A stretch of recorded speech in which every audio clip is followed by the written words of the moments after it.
Shill bidding is the biggest controversy in all of collectibles, yet influencers are most to blame. Perhaps auction houses are being a little too defensive about this topic. We're going to talk about all of this next up here on the Ungraded Truth podcast. Detective Comics set a record for 1.8 million. Nobody really cares. Who are annoyed that people are asking them questions, is this book banned? That question didn't exist a year ago. Somebody's submitting like 25 vintage books and getting 15 9.9s. We always think, how can it ever get crazier? And then it always does.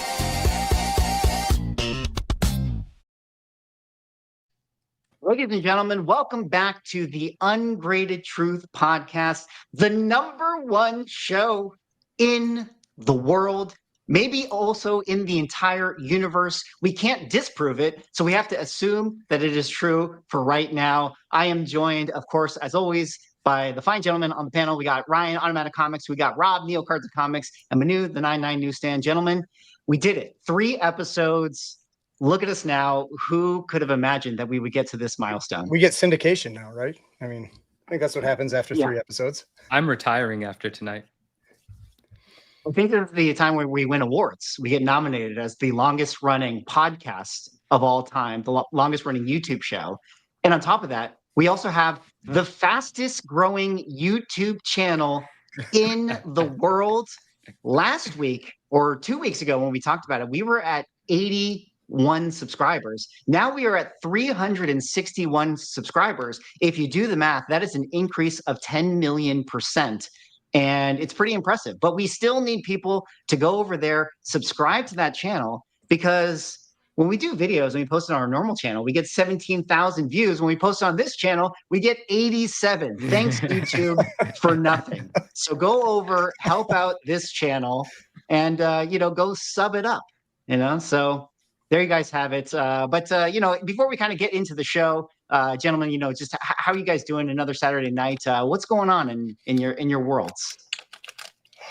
I've been sick all week. Got my halls here to help try to keep my voice going throughout this. But I was saying I may just be like, the eye candy over here. I can't talk too much. So we'll see how it goes. Fair enough. What about you, Rob? What's going on in your world? I've had a nice, quiet, and calm week. No drama, no nothing. I went to a collector summit and it was amazing. So we'll talk a bit about that. And I'm back home and jumping back into the eBay and Instagram world. I tell you, when I go do things in the world, I really miss Instagram and eBay. So I'm glad to be just buried in the screen, as odd as that sounds. I totally understand. The screen is one of my favorite places.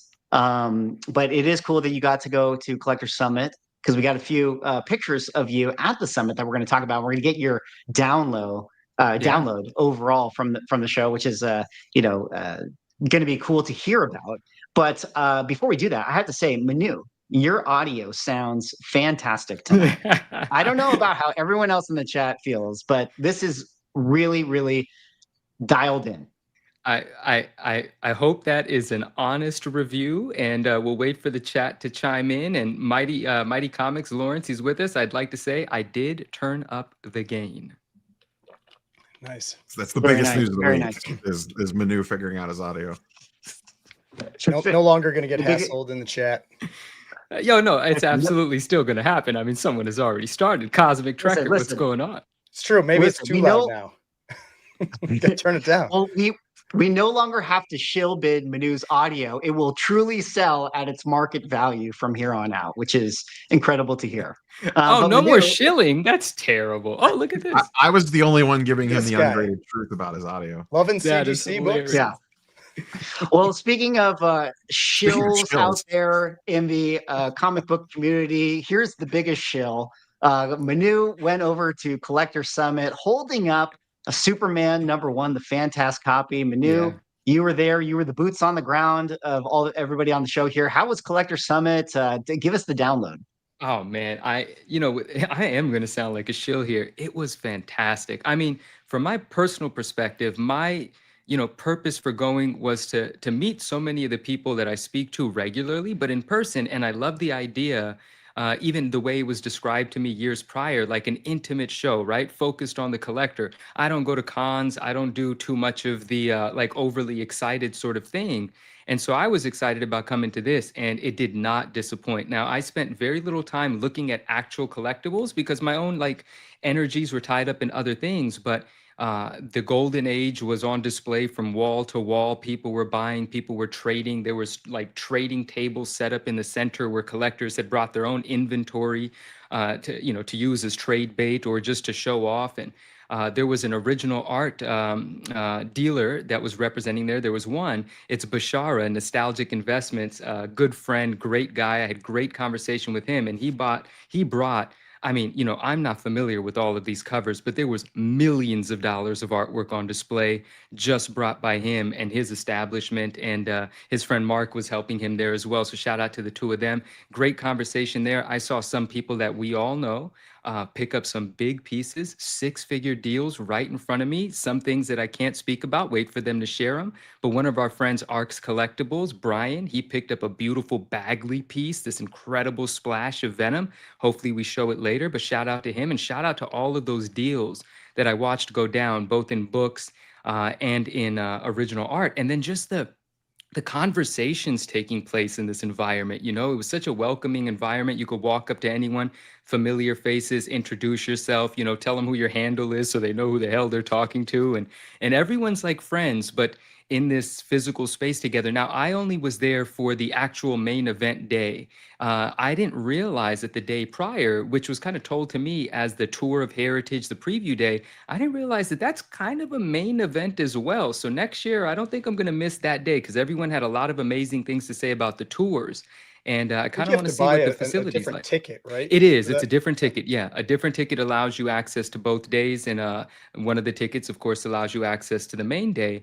And so the show, I can't recommend it enough. I think it is a very collector-focused show, like it purely is. There's no fluff, and it's kind of nice, and if you know some of the people, you know what's going on, and you can meet some new people. Great opportunity for networking, certainly. Even if you don't pick up or sell anything there, you never know what's going to happen from the relationships you develop. And then there were things that took place afterwards, quite amazing as well. So quick shout out to Yaniv, who is Stray Flexin.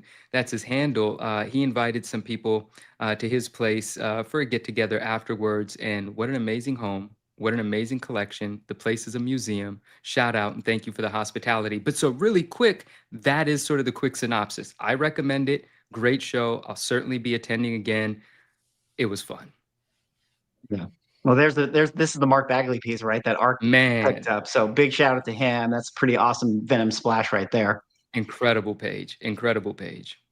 But you were also doing, a lot of networking with not just other collectors, but, comic book graders here. What's going on with collusion? Shill alert here. Manu, all of a sudden, best friends with Matt Nelson. Oh, look, he sends in books for grading and he gets 9/8 all the time. What's up with this relationship? Let me tell you. So Matt and I, we have some history, in 2024. Oh, I should have brought it out. He gave me the Hobby Hero Award, and I wanted to thank him for that, of course. And then after that, our relationship might have suffered a bit because I'm quite vocal about certain things that take place in third-party grading.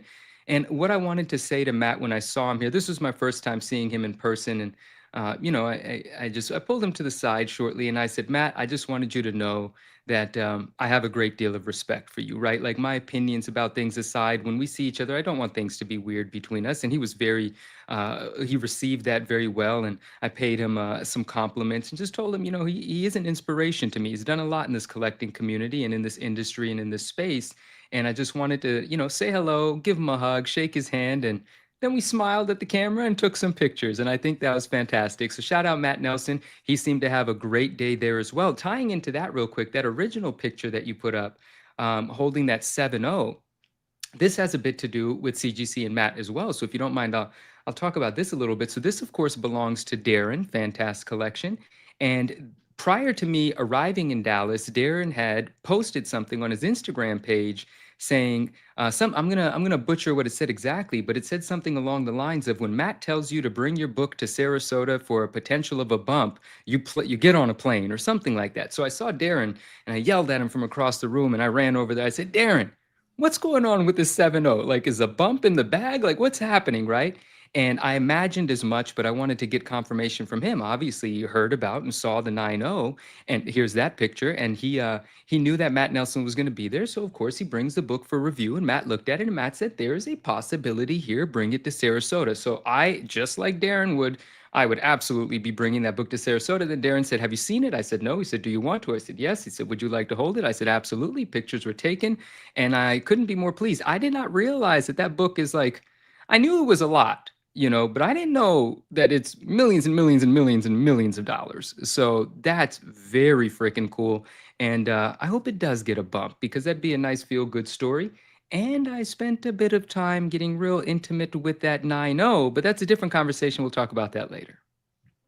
We will talk about it later. And I do want to revisit this particular post regarding, them talking about the fantastic book, because obviously this is a book that I would assume Matt Nelson was the one who originally graded it at a 7.0. And I just thought that that was kind of wild that he made this comment about how, oh, it could potentially get a bump. And this is sort of coming off of the heels of the fact that we got a new Superman 1 in a 9.0 copy. I also heard from a little birdie that told me that they know the person who owns the 8.5 copy. Needless to say, that person is really, really not happy about it. But it seems like you can be bumping up, your Superman 1s anytime you want these days. It's just, which is pretty wild. There's some comments there's some comments in the chat, and I was thinking the same thing. I think in our discussions we talked about this. Like, if you're sending it in for that bump, like say a 7 to a 7.5, I'm assuming you got to pay the regrade fee.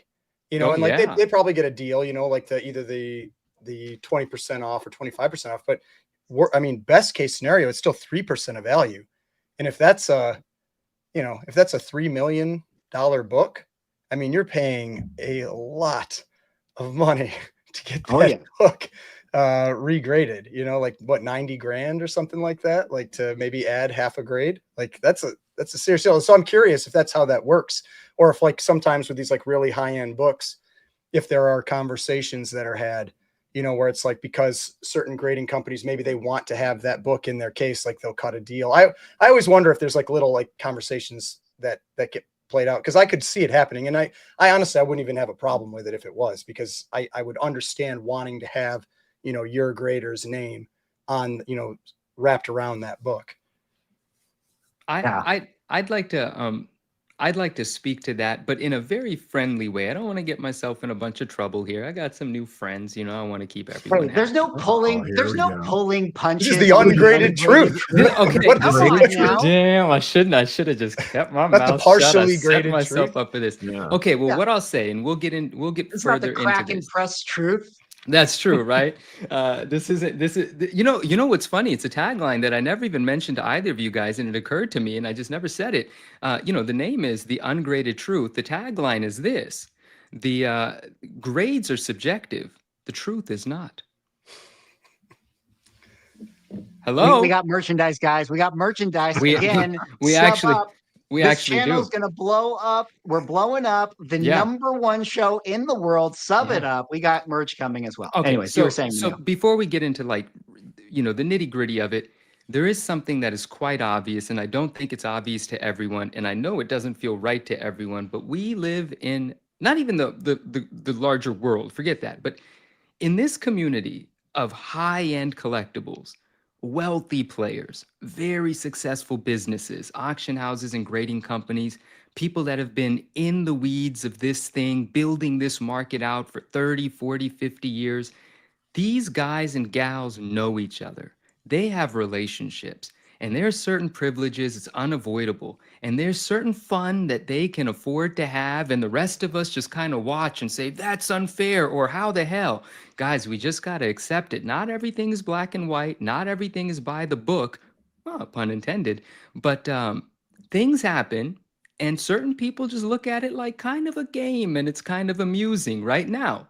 the people that are shelling out 5, 6, 7, 8, $10 million, they should probably be aware of what they're buying and bidding on and how things got into certain encapsulations. But those people are probably busy making hundreds of millions of dollars and probably don't know any of these conversations are going on, and they could probably care less or couldn't care less, whatever that saying is. And the way that I look at it is, someone buys a book for $6 million, it's a trophy. They talk to their friends at the business meetings, at the dinner tables about how they have the biggest and baddest, so on and so forth. And the friends got this Monet and the friends got this vintage watch, yada, yada. And then when it's time to sell, when they feel like their investment has appreciated, they're just going to send it back to another top tier auction house, and it's going to sell to someone else that's got too much money to worry about the details. That world exists, and it doesn't operate the way that we might imagine it does. So that's all I'll say for now.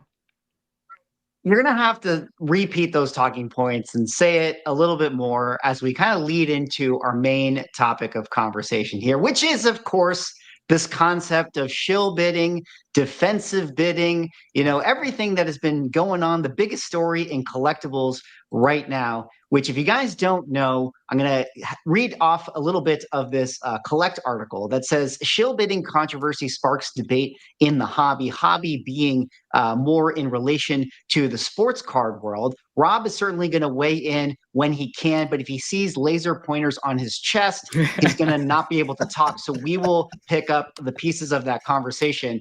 But let me kind of give everyone in the chat a little bit of context over what happened this past week. You guys can sort of correct me if I get some of the details wrong. But within the sports card world, there was a particular collector. Let's call him Schmatrick Schmryan, okay? And he is a very notable collector who happened to have an item that was up at a particular type of auction house, and people happened to notice that he maybe mistakenly or purposely or whatever the case is, bid on his own item. And then he got a lot of heat for it. And then he went on to James Beckett's podcast, founder of the company Beckett. And they talked about this sort of controversy, and they made mention of this new hot word within the collectible world, which is defensive bidding. And to kind of sum it up really quickly, defensive bidding is this idea that you might bid on your own item to prevent it from exchanging hands for less than you would want to do. But it's sort of wrapped under this guise that it's kind of okay, because if you do it and you defensive bid, well, you're still going to buy it yourself. So it's not really that big of a deal. And this is what they were saying, this collector and James Beckett. But that obviously opened up a huge can of worms. We had content creators within the sports card world making videos about it, talking about it. Everybody was, up in arms, obviously, about the whole conversation. And we even had a couple of videos taken down. I mean, I don't know anyone whose video was taken down, but I heard stories about videos that were taken down out there on YouTube channels, which is absolutely wild. But let's kind of table it from there and talk a little bit about this controversy and story. I'll kind of just leave it open to the three of you guys and maybe just get your overall thoughts. And then I want to kind of push it a little bit to where you were going, Manu, Sure. and just being really, really, really, let's just call it exactly what it is, guys. But what were your initial reactions to hearing about the story? Yes. So, I mean, my thoughts on this one is it's a complex topic, especially when you're talking about, it wasn't just bidding on your own items. It was the conversation about bidding on friends' items, like have your friend asking you to like bid on something so that it doesn't go below a certain point or that kind of thing. And I have 100% heard about that on the comic side.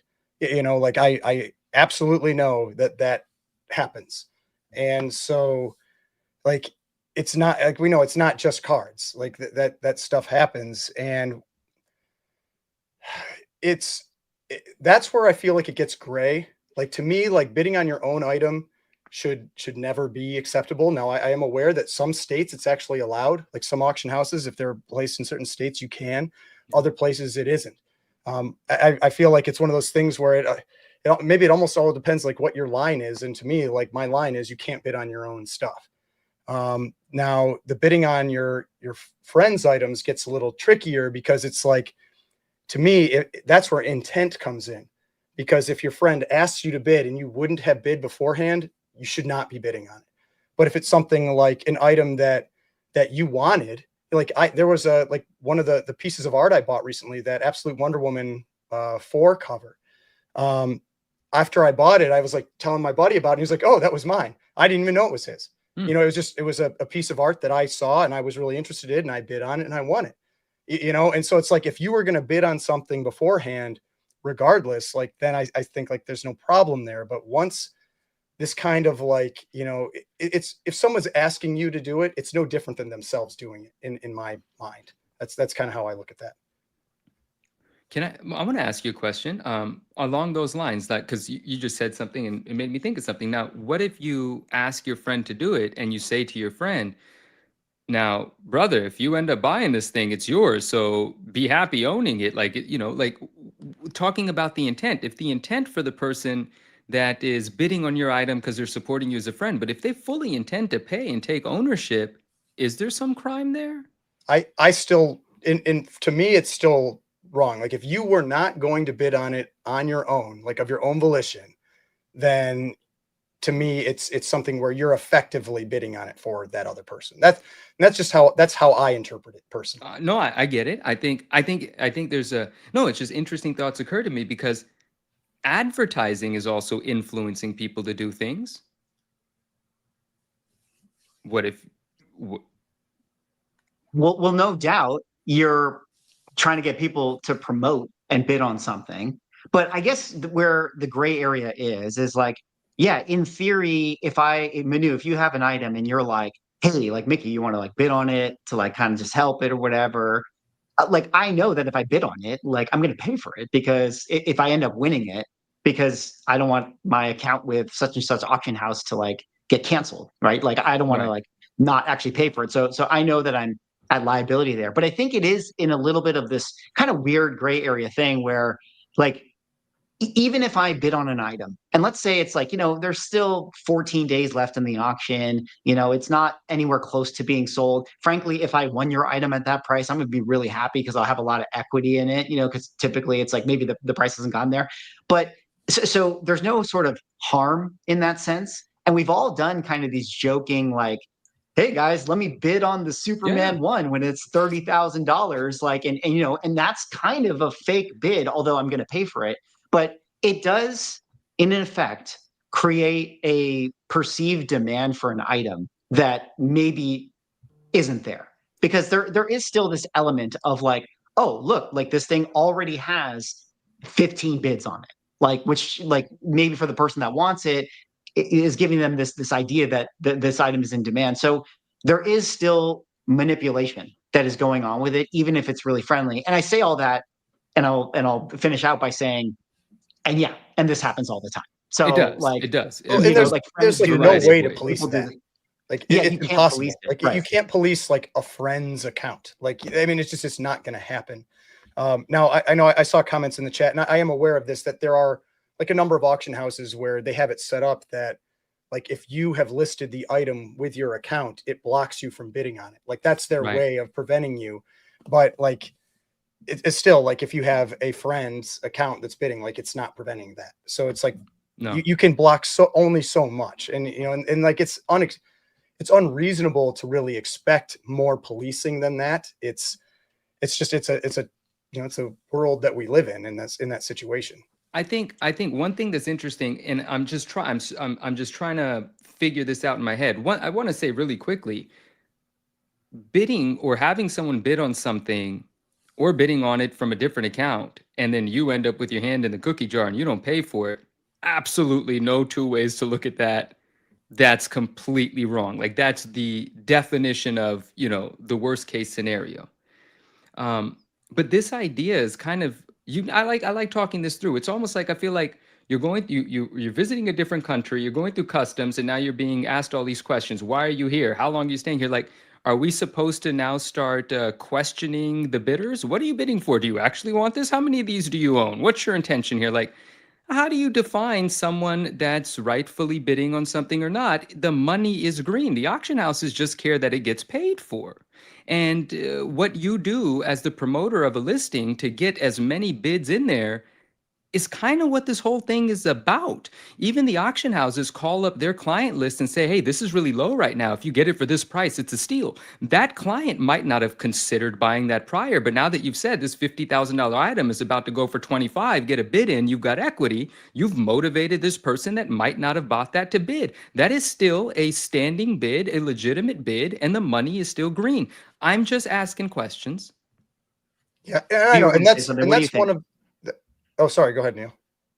No, I was just going to say, I think that's where a lot of this has kind of led to as this story has kind of evolved.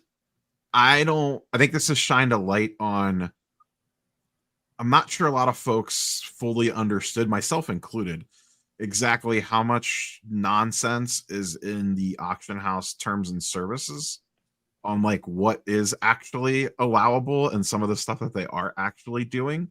Like you can have, and I don't know the specific ones, but there are auction houses out there that you can set a blind reserve where nobody even knows that there's a reserve on it, and the auction house itself will bid the item up to the reserve price, essentially behind the scenes, and that's like in terms and services of auction houses. So to Swagglehaus's point, those are some crazy. Like, I read that article. Yeah, there's some crazy stuff out you might be there. bidding on the item, and maybe you want to spend $100K on it, and you're bidding. And you're getting bid up, and you bid, and you're getting bid up, and you bid, and you're getting bid up. And in reality, you're just bidding against the auction house. You're not even bidding against another person. That's until wild. It hits the invisible reserve. That's the part that I think, like, that's kind of where this story has evolved to now, kind of almost 2 to 3 weeks into it, is people starting to realize what is actually allowable at a lot of these high-end auction houses. Yeah, that's a totally a great point. And actually, shout out to Eric Chang, who just donated the $5 super chat, who actually said, can you guys remind me why heritage books rarely have reserves? Because that is effectively what defensive bidding is used for. I don't know if you guys have comment on that, but it was kind of related to. I mean, we're not heritage, so we can't speak to that. But I mean, most places discourage reserves because reserves just on their own, they tend to get people to bid less. Yes. I mean, it's either reserves or like a minimum starting bid. Yes. It's just like, for some reason, it's just like a mental thing that a lot of times, like an item will actually sell for more if you started at $1 versus starting at 10,000. Like I remember when I bought my first Startling 49, that Bender cover, I bought it. It was an eBay auction, and it had a starting price of like $9,000 or something like that. And the person I bought it from was a consignor, and he had said, like, he tried to tell the person, he's like, you should start at $1, you're going to get more, because I ended winning it for that bottom price. And he's like, I can almost guarantee it would have sold for more if it started at $1, you know? And so it's like, sometimes those big numbers just mentally block people from participating. And so then, like Mickey said earlier, like the act of the activity of the bidding, like the excitement that builds around it as it goes up. I mean, like me, like I've posted about that Superman 1 probably 4 times. You know, like as like prices have jumped up, because it's exciting to see that happen. And that builds demand, builds talking points, all that stuff around the items that you don't have if you have a reserve. Right. Well, and they could have reserves, but you just might not know that it has a reserve. Well, yeah, that was the new thing I learned from that. I don't remember what article it was. It was an article that went through like a bunch of different places in there. It was Collect. I think Collect. Oh yeah, maybe it was the Collect article. Well, that was kind of wild. I did not know about that. Let me really quickly pull up this stuff and just kind of segue this, because it's kind of what we're talking at. But shout out to Sean, Reserved Investments, a friend of the channel here. I had a conversation with him about a year ago where we talked about comic auctions need regulation, and it's just a whole great conversation about his article that he wrote. Which was private equity and the lack of transparency in the trade, and we kind of really dove into this topic, and it was kind of getting at what Neil, what you were saying, where it's sort of like a lot of people don't realize all the shenanigans that have actually gone on, or go on at like maybe the high end of auction houses, or maybe they're not even shenanigans. Maybe they're in the terms of service. I was going to say, is it even shenanigans when it's literally spelled out in the terms and conditions? You agree to it. thank you for AI. I just happened to type in heritage auctions shill bidding terms, and AI pulled this up for me, and I thought that it would be kind of fun to just talk about what Heritage does. Full transparency, the Ungraded Truth podcast is looking for sponsors right now, and Heritage Auctions, we are big fans of you guys. So don't take this next segment as me not endorsing your auction house, but let's talk a little bit about some of their terms, which I thought was pretty wild if you go into it. But let me just kind of quickly read it out, and then we can kind of carry on the conversation. So Heritage Auctions policy is that shill bidding is prohibited, but its terms have been subject to controversy. While the company officially bans the practice of using fake bids to inflate prices, its terms permit employees and consigners to bid under specific circumstances. Consigners can bid on their own items in live auctions, but not in the internet auctions. And the company itself can bid on lots without restriction. So that's kind of what you guys were saying, where it's like the company can kind of do this sort of invisible reserve. And then I thought that this was pretty wild. Consigners are not allowed to bid on their own items in internet auctions, but they can bid on their items during the live auctions. And I realized, like, okay, yeah, if they show up to Heritage, they have to kind of like raise the paddle and bid on their own item. And so like there's sort of this transparency in that it's like, oh, well, Mickey is bidding on his own item. But at the same time, But why would they buy something they own? Well, they're defensive bidding, or No, whatever they're see, doing. that's where See, no, that's That's what- the thing but- though. And that's where to me it gets tricky. I can almost see like a justification for rebuying your item. Like if you're just like, it's up there, it's gone now, and it's at a price that I would personally buy it back at. you already own it. But you don't once they are bidding on it, it's no longer yours. But you're paying for it twice. You paid for it to own it. Now you're buying it back. You're not getting a deal. You're buying it twice. You're basically accepting that you're going to lose the buyer's premium or the seller's fee or whatever the agreement was. And it's like, you can see how people can logic this to themselves, how they can justify it. But I still I think the problem is that it creates this sense that there's this demand out there that there isn't. And that's where you kind of run into the problem. That gets messy. Someone owning the item, being able to bid on it, very messy there. And I absolutely agree. Like Yeah, I think you shouldn't be able to, but I can see how people could justify it to themselves. Like it's all about like, how does somebody logic something out that they can do something?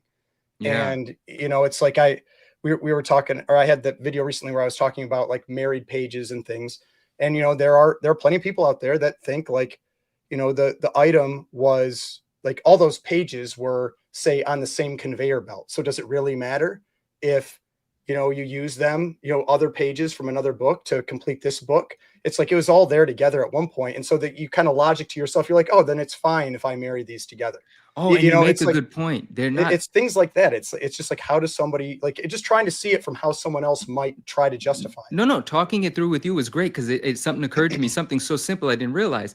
You're not buying it twice. You're not paying that whole amount of money to someone. You're paying yourself. Yeah, that was supposed to come to you. You're losing, just like you said, the fees Yes. you're losing. So that was really well articulated. Wow. Well, Okay. and there might be a reason to do that, because let's say you're like, oh shoot, it's going to underperform at auction. Yeah, maybe I have to eat 20 grand, but whatever. I'll just take it to the next auction house or the next consignment page, put a buy it now price. Maybe I get my price because the person who ends up buying it just wasn't watching the auction. And then I wash away that 20K loss anyways. Because, so I can understand why people want to do this with their items. And ultimately, here's where I get it. And Manu, you were kind of saying this, like when you were talking about like the connections to Collector Summit. To me, it's like, yeah, is it messed up? Sure. But like, do we live in a perfect world? No. Like, I just think that we're just in this situation where like, this is like, it's a necessary evil. Like you can't really get around the auction houses, and there's always going to be like shenanigans at play. Now, my one conversation with Sean, which I thought was great, where he was kind of just offering a solution, is he just said like, here's some like just really actionable things that he thinks would be better, which is like if an auction house does like its own sort of reserve bidding, or an auction house buys an item, he thinks like there should be some regulation about them stating that. Yeah. Or like if you buy if one auction house buys another item from another auction house, like that should be stated. Like that seems ridiculous. But other things like rules where it's like, oh, employees of Heritage are allowed to bid on items. Like that was put in the AI controversy thing, and I was like, that seems fine to me. Like I don't know, like because you work at Heritage, you're a collector too. You want to buy stuff, like you should be allowed to buy things. Like that's not a big deal to me. Why but not? Yeah. I don't know. I think there's just a lot of interesting policies that are there to protect consigners and sellers and the auction houses, and it makes sense because the bread and butter or the lifeblood for auction houses is to get people to want to sell the items with them and make money, because that's how they get their inventory. Like you're going to go to the auction house that gets the most money. Yeah, they're in sales. They're not even in the business of investments appreciating. They don't own, they sell, right? So, all of these things that happen in the world of sales. But really quickly, before we move on, back to the reserve conversation, two things I want to say real quick. First, I just want to say, Ryan, absolutely right. The psychology I've actually spoken to the auction houses about reserves and why it's their recommendation to not have them. And I had my own thoughts about them prior as well. And I've seen things, I've never sold anything at a large auction house, right? But I've observed things on eBay, so on and so forth. But the psychology and the way that I'll put it, and Ryan illustrated it in a way as well, is just like when someone has a large starting bid or a reserve and it keeps saying reserve not met, so on and so forth, you kind of have, especially with the large starting bid, you kind of have this impression that's kind of like making the reserve known is essentially what that is. And it's kind of like you're giving the potential buyer the idea that that's the value. So why would they possibly want to pay? There's no chance of getting a deal if it's that price. If that's what the seller wants to sell it at, that must be market value. There's no fun to have here. There's no opportunity here. So that psychology is somewhat like that. And that's kind of how it was explained to me by the auction houses as well. And then this whole idea of reserve not met, reserve not met. Whenever you do that and it says reserve not met, it's very discouraging. It does not make you want to keep bumping your head against this wall. How much money do you have to spend? There's no opportunity to get a deal. That's what it feels like. So I just wanted to say, Ryan, yes, absolutely great points there. The hidden reserve thing, Neo shared a link to quite a long conversation, but he was kind enough to give me the marking of where to go to listen to about a 15-minute portion of the conversation. And this gentleman that was speaking had looked into 26 different auction houses and their terms and conditions, right? And some of the largest auction houses had this thing about a hidden reserve. And it's still a little foreign to me, the concept. I think I was grasping it, but it was just all kinds of wrong. Like it literally said the auction company is allowed to bid up until the reserve, where one additional bid would put you over or something. Like that's literally like, wait, that's like no intent to buy. That's literally just pushing the price up. That's crazy. Like when did that rule get written and how come no one has dismantled it? Like no one has anything to say about that? Well, I mean, I guess the question is, it's still intent to buy though, right? Like it's intent, because if somebody is selling it, the auction house, if they're bidding on it up to a reserve, that means the auction house, I'm assuming, is paying that person that price. I would hope so. You could say like the auction house has an intent to buy, but it wouldn't sell if it doesn't. Oh, I got Ryan back on the team. Look, he went all the way back to it's okay. I'm just saying. Go, if the auction house is only bidding it up to the reserve price, then it wouldn't have sold anyway, because it didn't meet the reserve. Yeah. Right. Oh. Okay. All right. Yeah. Because usually the way that those work is when there's the way that I understand it, and that was Jeremy Lee that I linked you to. Shout out Jeremy Lee. He does a lot of high-end auction house stuff. The way that I understand it is that there's a reserve. You don't know that there's a reserve, and the auction house can bid up to that reserve amount. So the auction house wouldn't actually win the book. If the reserve, say it's $100,000 item and the reserve is 75,000, the hidden reserve, the auction house is going to bid it up to 74,000. Okay, so it never would have actually sold anyway, because they're not going over the reserve amount. Does that make sense? That's bad. Neil, you said it perfectly. You're right. The reserve's not due. So yeah, oh my gosh, that is. But to Swag's point, it makes it look like there's this frenzy. Like, and in all honesty, you could be the only true buyer bidding on it. You just don't know. Wow. Wow. But I think that here's the key point. And again, my feeling on all of this is like, yeah, is all of this stuff totally whack, totally shady. Yes, but like, what do you expect? Like, there's a lot of these things that like you're not going to be able to get around. Like, people are gonna do stuff in back rooms that are smoky, with the diabolical plots and all this stuff. That's gonna happen. Mhm. So at the end of the day, the only thing you can do, I think, as an individual, is just know your price. And if you're willing to bid at a certain level and get an item at a certain price, then to quote Neo, do you really want to know? Like, do you really want to know that you were the only one wanting to buy that item and you were bidding against Heritage or whoever? And I'm not picking on Heritage specifically, but I'm just like, do you really want to know? No, you don't. You just move on, be happy. And maybe that's like, a terrible thing to say and like a quitter mentality, but I don't know. I just don't see how you get around it truly without like I the mean, government yeah, coming in and that regulating. was the comment I was going to make. It's like, if you were okay buying at that price, like, I mean, yeah, maybe you could have gotten it for less. And that's annoying to know that maybe you could have gotten it for less. But if you were Mhm. willing to pay whatever that price was, then like, I don't want to say how big of a deal is it, because I feel like I'm gonna get attacked for that. But but it's like, it's kind of how it is. It's like, if you're willing to pay that, then so be it. Like, I I mean, yeah, I agree with the do you really want to know? That's kind of, I'd rather, I feel It like I'd rather makes you not know. wonder though if none of these support mechanisms existed, like how much would this stuff actually sell for? If it was It just like does a make you true, wonder. let's just run this thing at $1 and see what happens without all the magic potions and nonsense and back rooms. Like, how much of the market, high end anyways, especially, is like propped up on smoke and mirrors? Well, that's I one think a lot question of I it have, is though, because I've heard you mention that a few times, that you, like, in your video, like, well, video, I guess I'll say, you said that hypothetical video video. rant that So, the I've that talked about that in multiple videos, so it's safe.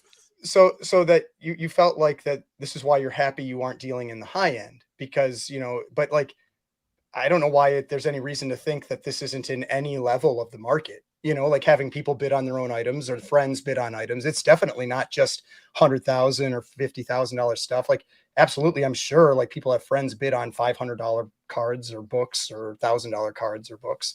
I don't think it's really safe at any level necessarily. And I don't disagree. I'm not saying things don't happen at the low to medium end of things. I just think there's it's a lot harder to manipulate an ASM 300 because it transacts so often. I'm not saying that you can't to degrees, but like an outlier sale on that is gonna red flag all over the place. If one particular selling platform has one go for 300% more than what that book normally sells for, you're just gonna be like, whatever. But when you're talking about the high end stuff, when in a lot of cases there's no comps. So maybe it's just rare, like rare items, Yeah, whether exactly. they're high or low Yeah, dollar. It's and I use like that example. SpongeBob, super fractors. Yeah, it could be a super rare $500 item that maybe only sells twice a year. That to me is more open to manipulation than an X-Men 266 in a CGC 9.8. Yeah, I get that. Yep. But I think the big Just takeaway know- is if you're bidding on these auction houses, because someone in chat mentioned, check those terms. They're all different. It depends on the state. It depends on what their individual auction house wants to do. There's a lot of nonsense in there. So if you're bidding on one or two in particular, you might want to just double down and like read exactly what is allowable to make yourself feel comfortable, because there could be things going on that you might not actually like, and you just never even realized it. Right. Before we move on to our last topic, I'll throw it out. Does anyone else got anything to add to the shill bidding controversy stay here? I mean, I think there's a lot more to be talk continued. about at some point, to be continued. Definitely more conversations to be had. But from one irate side of the hobby, being the sports card side, being mad about shill bidding, to another irate side of the hobby, people not getting their Todd McFarlane signatures. He said, I don't want to sign your freaking book anymore, and close the doors. This post right here coming out of the CGC Comics Reddit page, McFarlane private signing sold out. Are you serious? we're sorry, this event has sold out. Delete order. I'm going to kick it off to Manu here. You were the first person that got me kind of caught up on the situation. What was kind of your initial thoughts of when this kind of went down, or your feelings on it? I know that a lot of collectors were very, very upset about it, but what do you think? Friends, collectors shared it with me earlier on in the day, and Comic Doc, our friend out in Canada, he's a dealer for CGC as well as PSA, and he had gathered a lot of his customers' books for this submission, and some orders had already gone out, and some orders were still being prepped to go. And prior to this announcement saying that, submissions are closed. Oh, no, sorry, there was not an announcement. That's part of the reason why it was so upsetting. There was no advance notice. No one knew what happened. You kind of only found out if you went to try to do a submission, and that drop down no longer said Todd McFarlane's name, and no advertising associated with the signing was available anymore either. But prior to that, they had extended the due date from late November to December 1st, sort of sending the signal that you guys are fine, press some more books, you got some more time. And then just people started to realize in that day that the books that they just cracked out, the books that they just purchased from eBay, everything that was going into prep for the signing was for naught. They can't get those things in the mail anymore. Now, so everyone was, well, the people that hadn't submitted yet were certainly disappointed, but I do want to say, and I saw this reel weeks and weeks ago when McFarlane first announced the signing or was doing teaser reels about the signing. He did say, just not in any real clear terms, he said, the due date is such and such, but if certain amount of books come in, literally no number, I'm not, he said, if a certain amount of books come in, I'm just going to be done with it. I'm getting old. I can't sign that many books, something along those lines. But what does that even mean? No one knows how many books that is. That I thought to myself, it means don't procrastinate on it does, but knowing Okay, Tom, go ahead.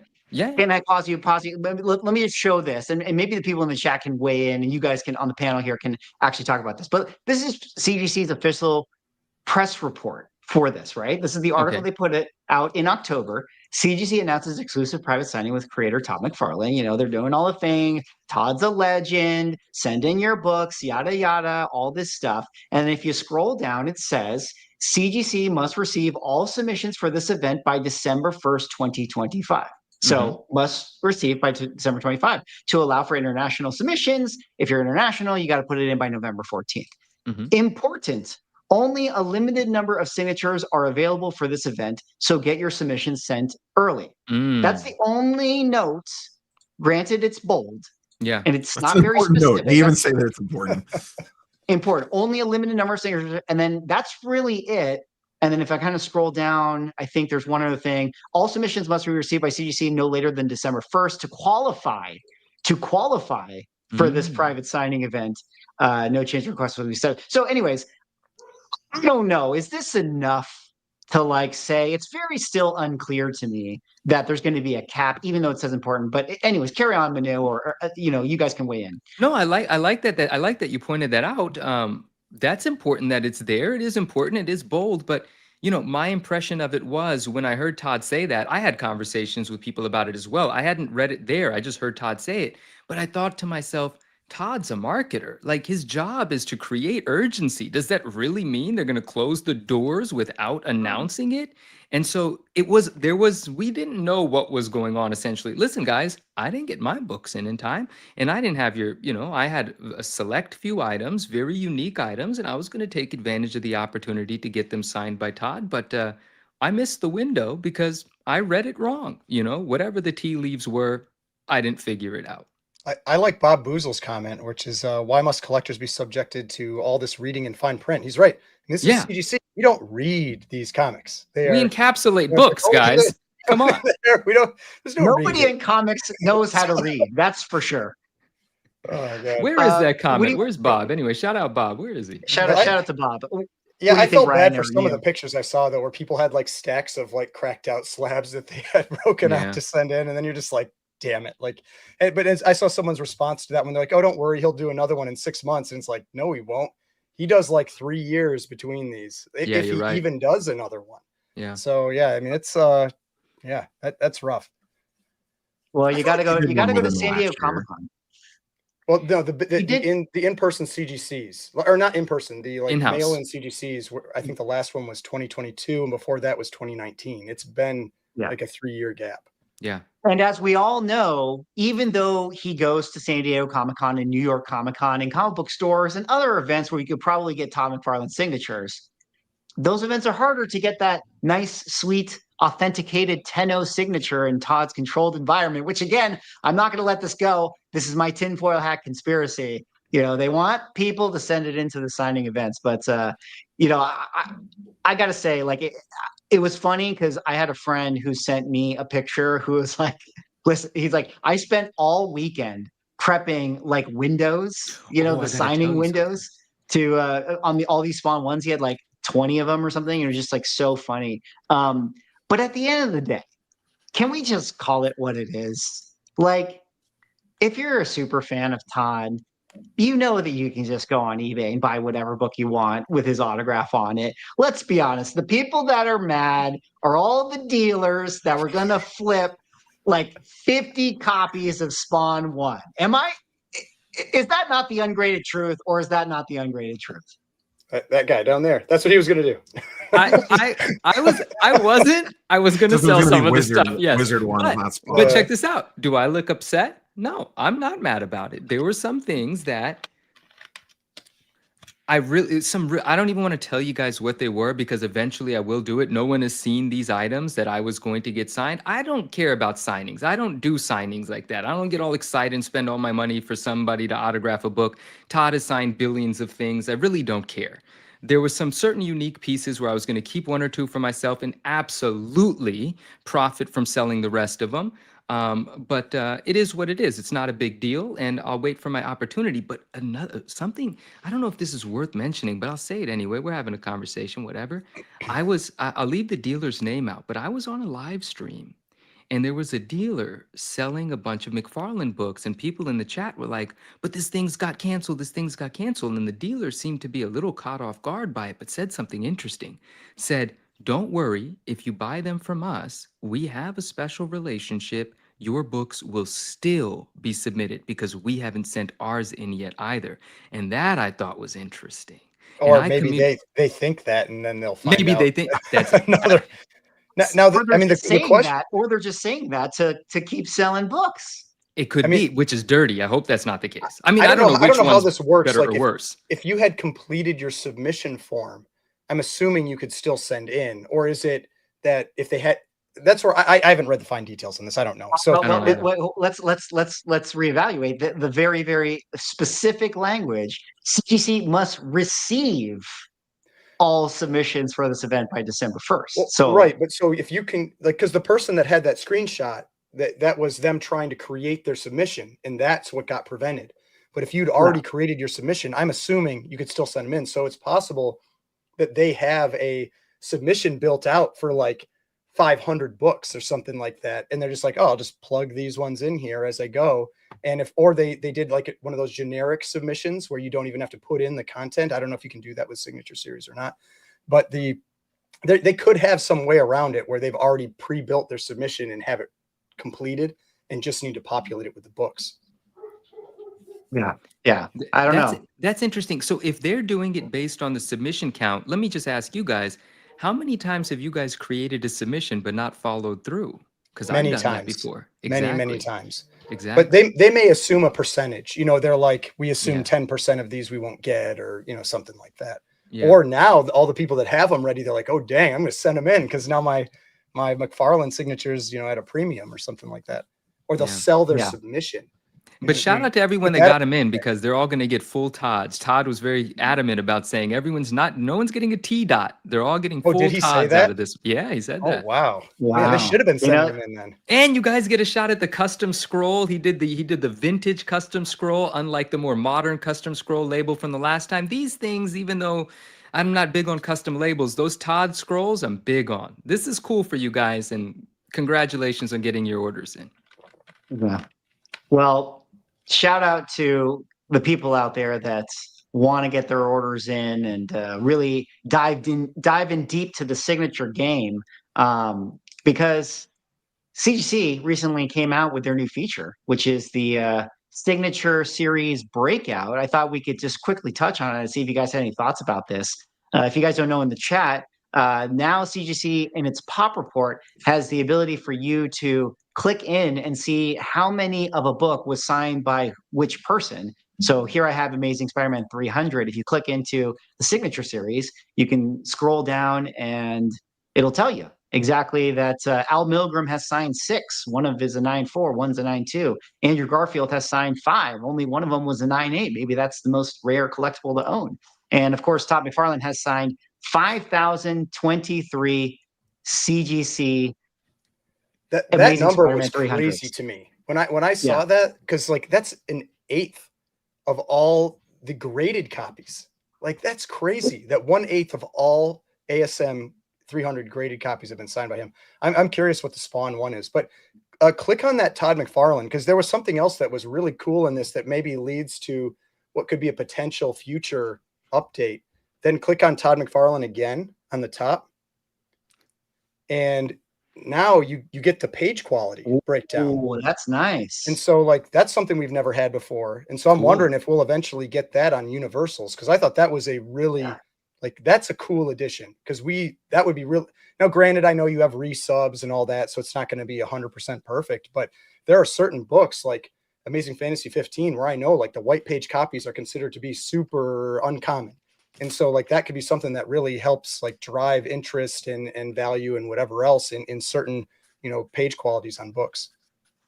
Well, I've always said I think that they're building Man, out I these wonder tools. I wonder why they would be making all these pop report updates. For, I mean, feeling I talked pressure. about that in my video. I'm like, this is what's good about having PSA now. Like this drives improvements and changes, and like that's good that this stuff is happening. It is good.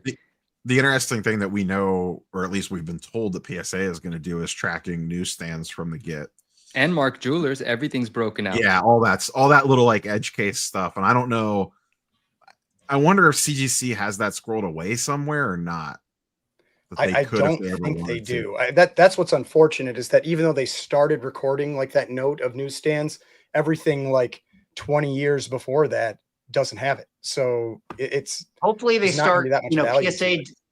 Yeah, hopefully PSA properly does green and blue label error variants. Yeah, come on, man. What the heck? Oh, that was a that? fantastic video, bro. I really enjoyed that. While we're on this subject, loosely talking about population reports, I do want to say that I'm a big fan of what CGC had done there, because there was one book in particular that I knew I had the only Stan Lee signed version of. Someone at CGC had helped me, and when this happened for fun, I wanted to go look it up, and now I can actually like point to the fact that it is, and I thought that was kind of cool. One thing that this also is related to Collector Summit, because there were representatives from PSA there. Our friends Dan and Michelle were there, and it was nice hanging out with them.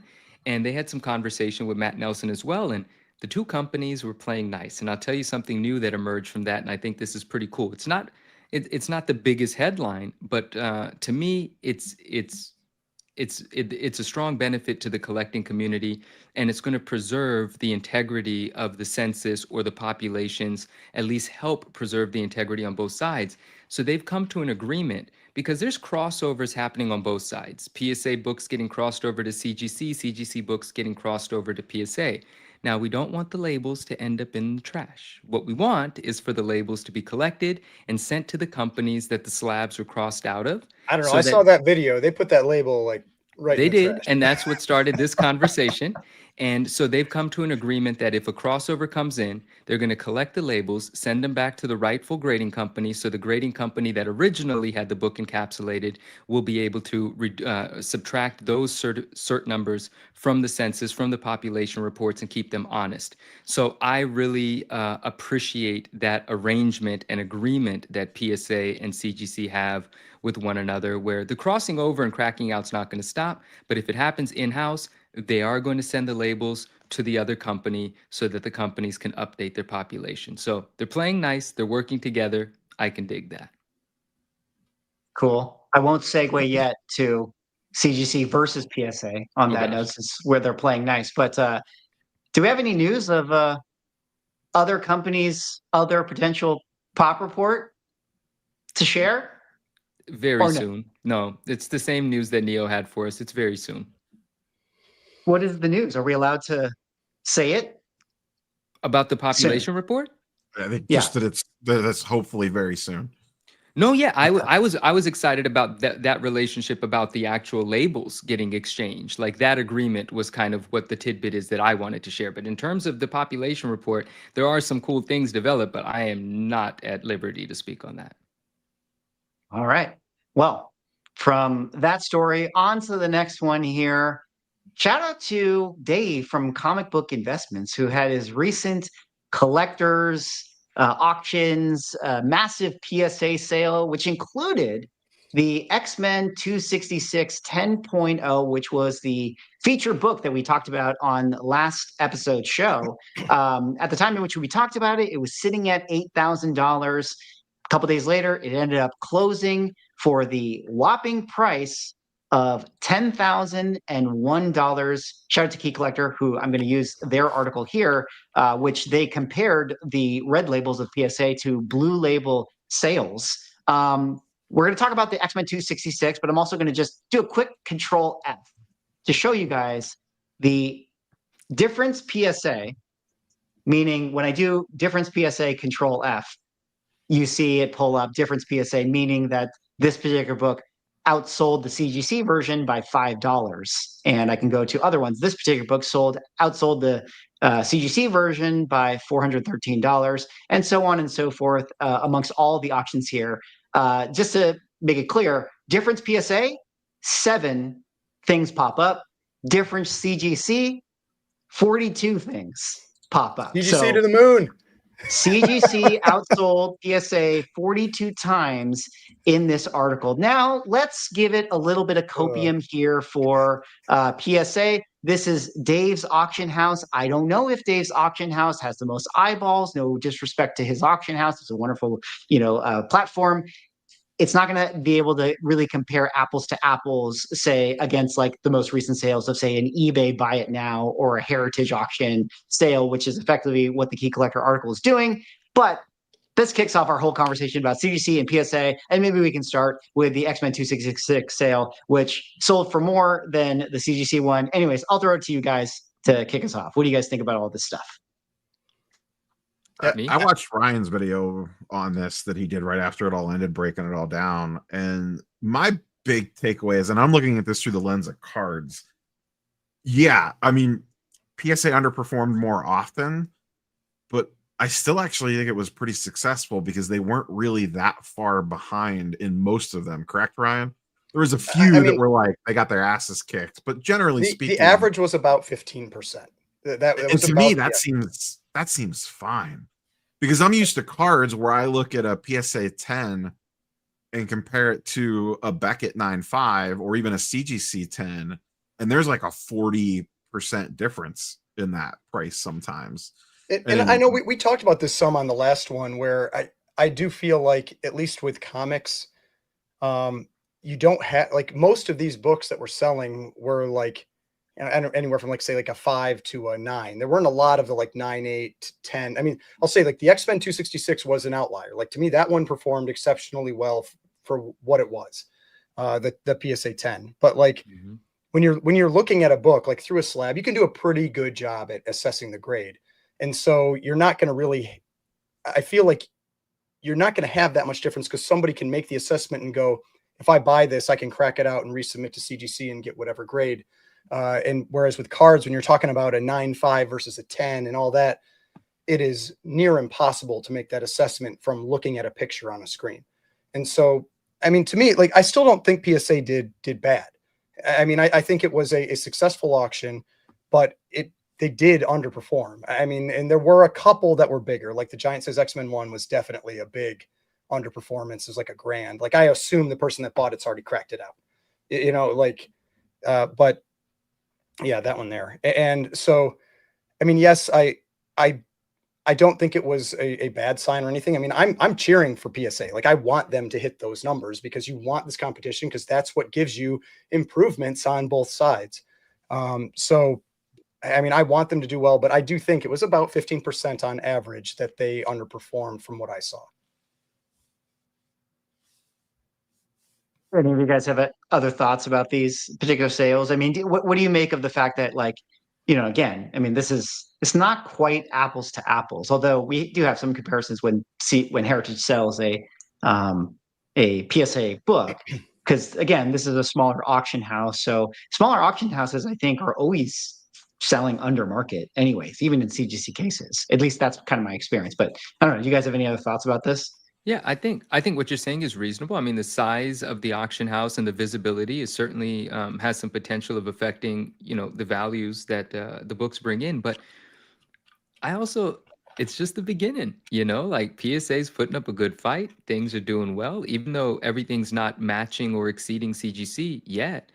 It doesn't look like PSA is about to pack up and leave, so more improvements to come, more books on the market, more liquidity, more people get them in their hands, decide which slab do they like. Do they like the substantial, sort of solid, heavy nature of a PSA slab, which and we've all heard this. A lot of people say, man, I got my first PSA slab. I like it a lot in person, you're right? So more people are going to have that experience. And then when it comes to the X-Men 266 doing 10K, like, this idea that the PSA 10 is pretty much competing with CGC 99s is a very legit sort of thing, right? The CGC 10, if the CGC 10 remains as stringent or as rarely distributed as it has been, it's going to be the unicorn grade. It is going to be, as we've all compared it, to the Beckett Black Label 10 in cards. And the PSA 10 encompasses what could have been a 9.9 at another grading company, because PSA doesn't have a 9.9. And so it is effectively competing with the CGC 9.9 prices. And that X-Men 266 showcased that beautifully. I mean, a 9.8 is like $450. That thing did like 20 something times the value of a 9.8. That doesn't mean everything's going to perform the same way, but the direction that things are heading for PSA, being less than half a year in the market and CGC having decades in the market, it's hard to not be optimistic about it. Like, it seems like things are going well, and I think they're going to put up a good fight for years to come, and we'll probably see those values get closer to one another over time. That's my take on it. Yeah, and like I follow PSA on Instagram, and like I see them posting very regularly, and you're seeing a decent number of vintage and like higher dollar books. Definitely not the high dollar at the level of like some of the big CGC stuff, but like at least you're starting to get the $1,000 to multi-$1,000 books that I'm seeing posted on there. And that's what you want to see. You don't want it to just be like a bunch of moderns or that kind of thing. You want them to be competing across all levels. Did you see the Bone 1 first print 9.8? That was a first print, right? Of I Bone did. 1? Yeah, I did see that one. Bro, that was one I was my jaw dropped when I saw it. I was like, am I looking at this correctly? Is this a modern reprint? No, it was the actual Bone 1 first print in a 9.8. That was a dope book. Yep. I saw someone in chat ask about CBCS. Can we when are the calling hours?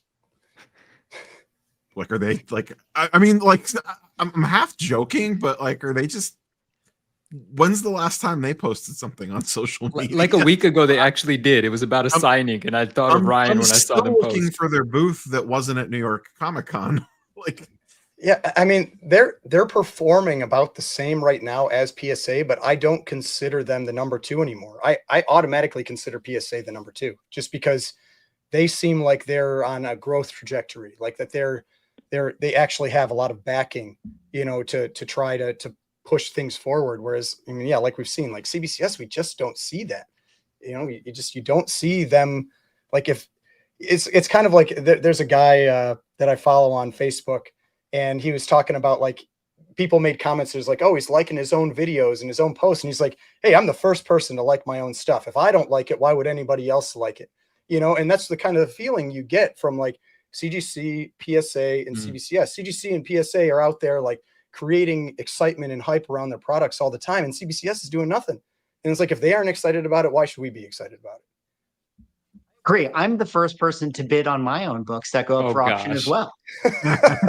Yo.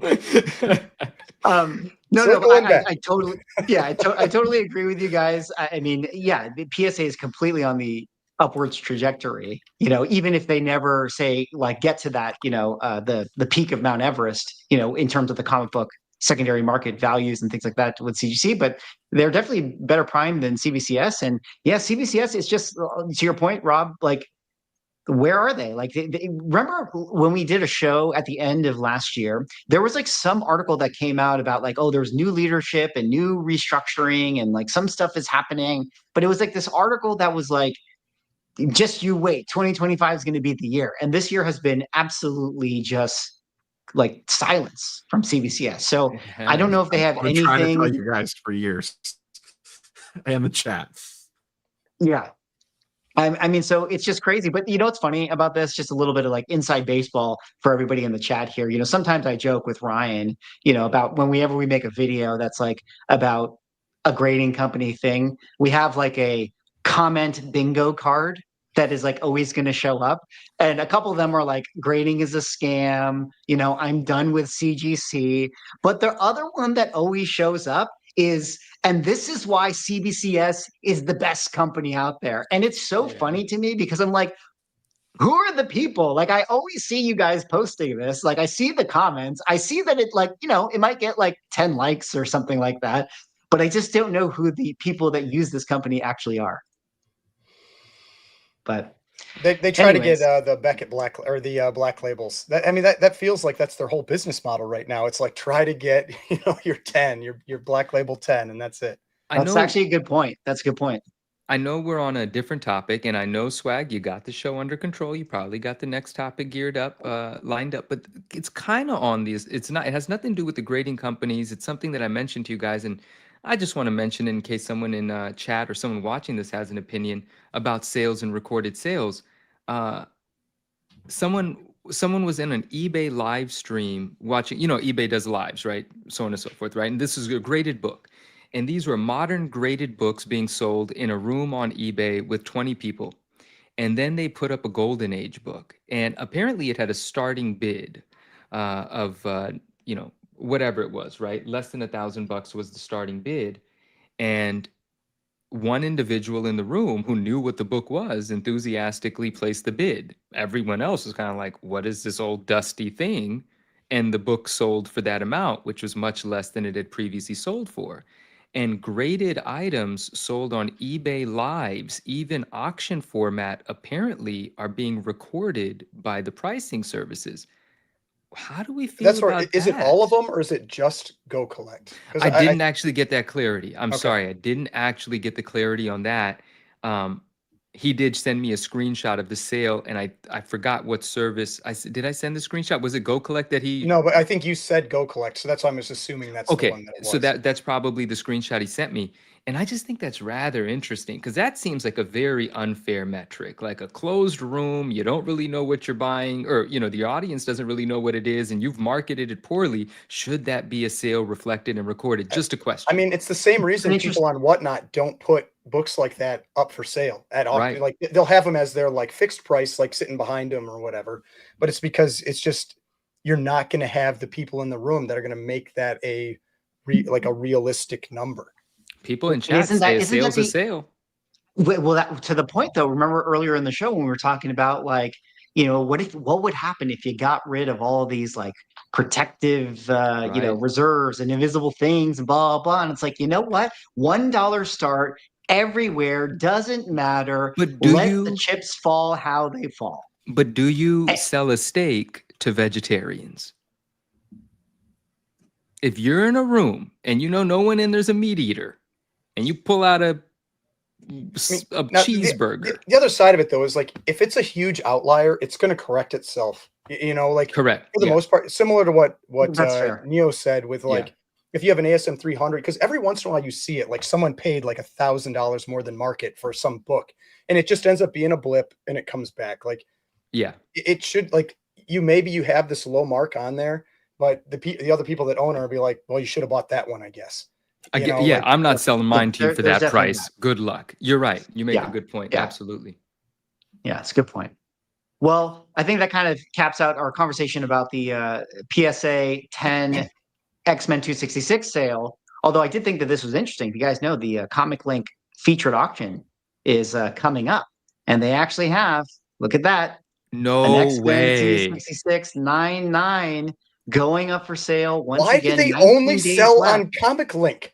Like, they only sell. Bid on it, Swag. Bid on it. Bid on it. Like, defend this. Listen, I already shill bid it. You've been outbid on this item. But in my defense, if you guys know Comic Link, the only way to have a watch list for items is if you actually bid on them. Well, So and you don't I own get it, in so there. it's not shill bidding, right? Like, and so That's true. That's true. unless I you would do own absolutely.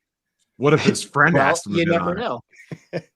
That's You never hilarious. know. Yeah, I may know the owner. I may be helping them right now. You guys don't even know. Perhaps I'm, 4D chessing this right now, and this is actually my friend's book, and I'm advertising it here in the show of the this is ungraded driving truth. me Wouldn't nuts, that be though. It's like something? the last Swag. 3 public 9.9s have been on Comic Link. Like, why can't one sell on like Heritage or Hakes or something like that, so we can get like an official number out there? Like, I don't That would understand be why awesome. they keep showing up there.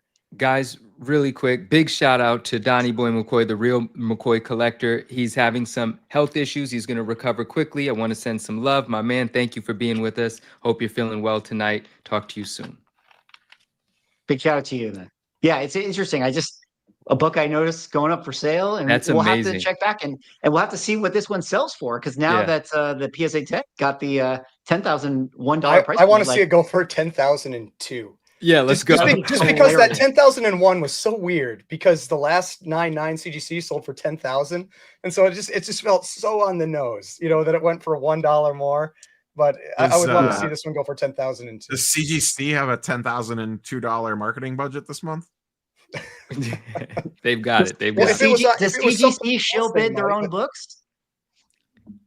Guys, there's No, something. that would be defensive shilling. That's okay. Oh, defensive. Defensive is okay.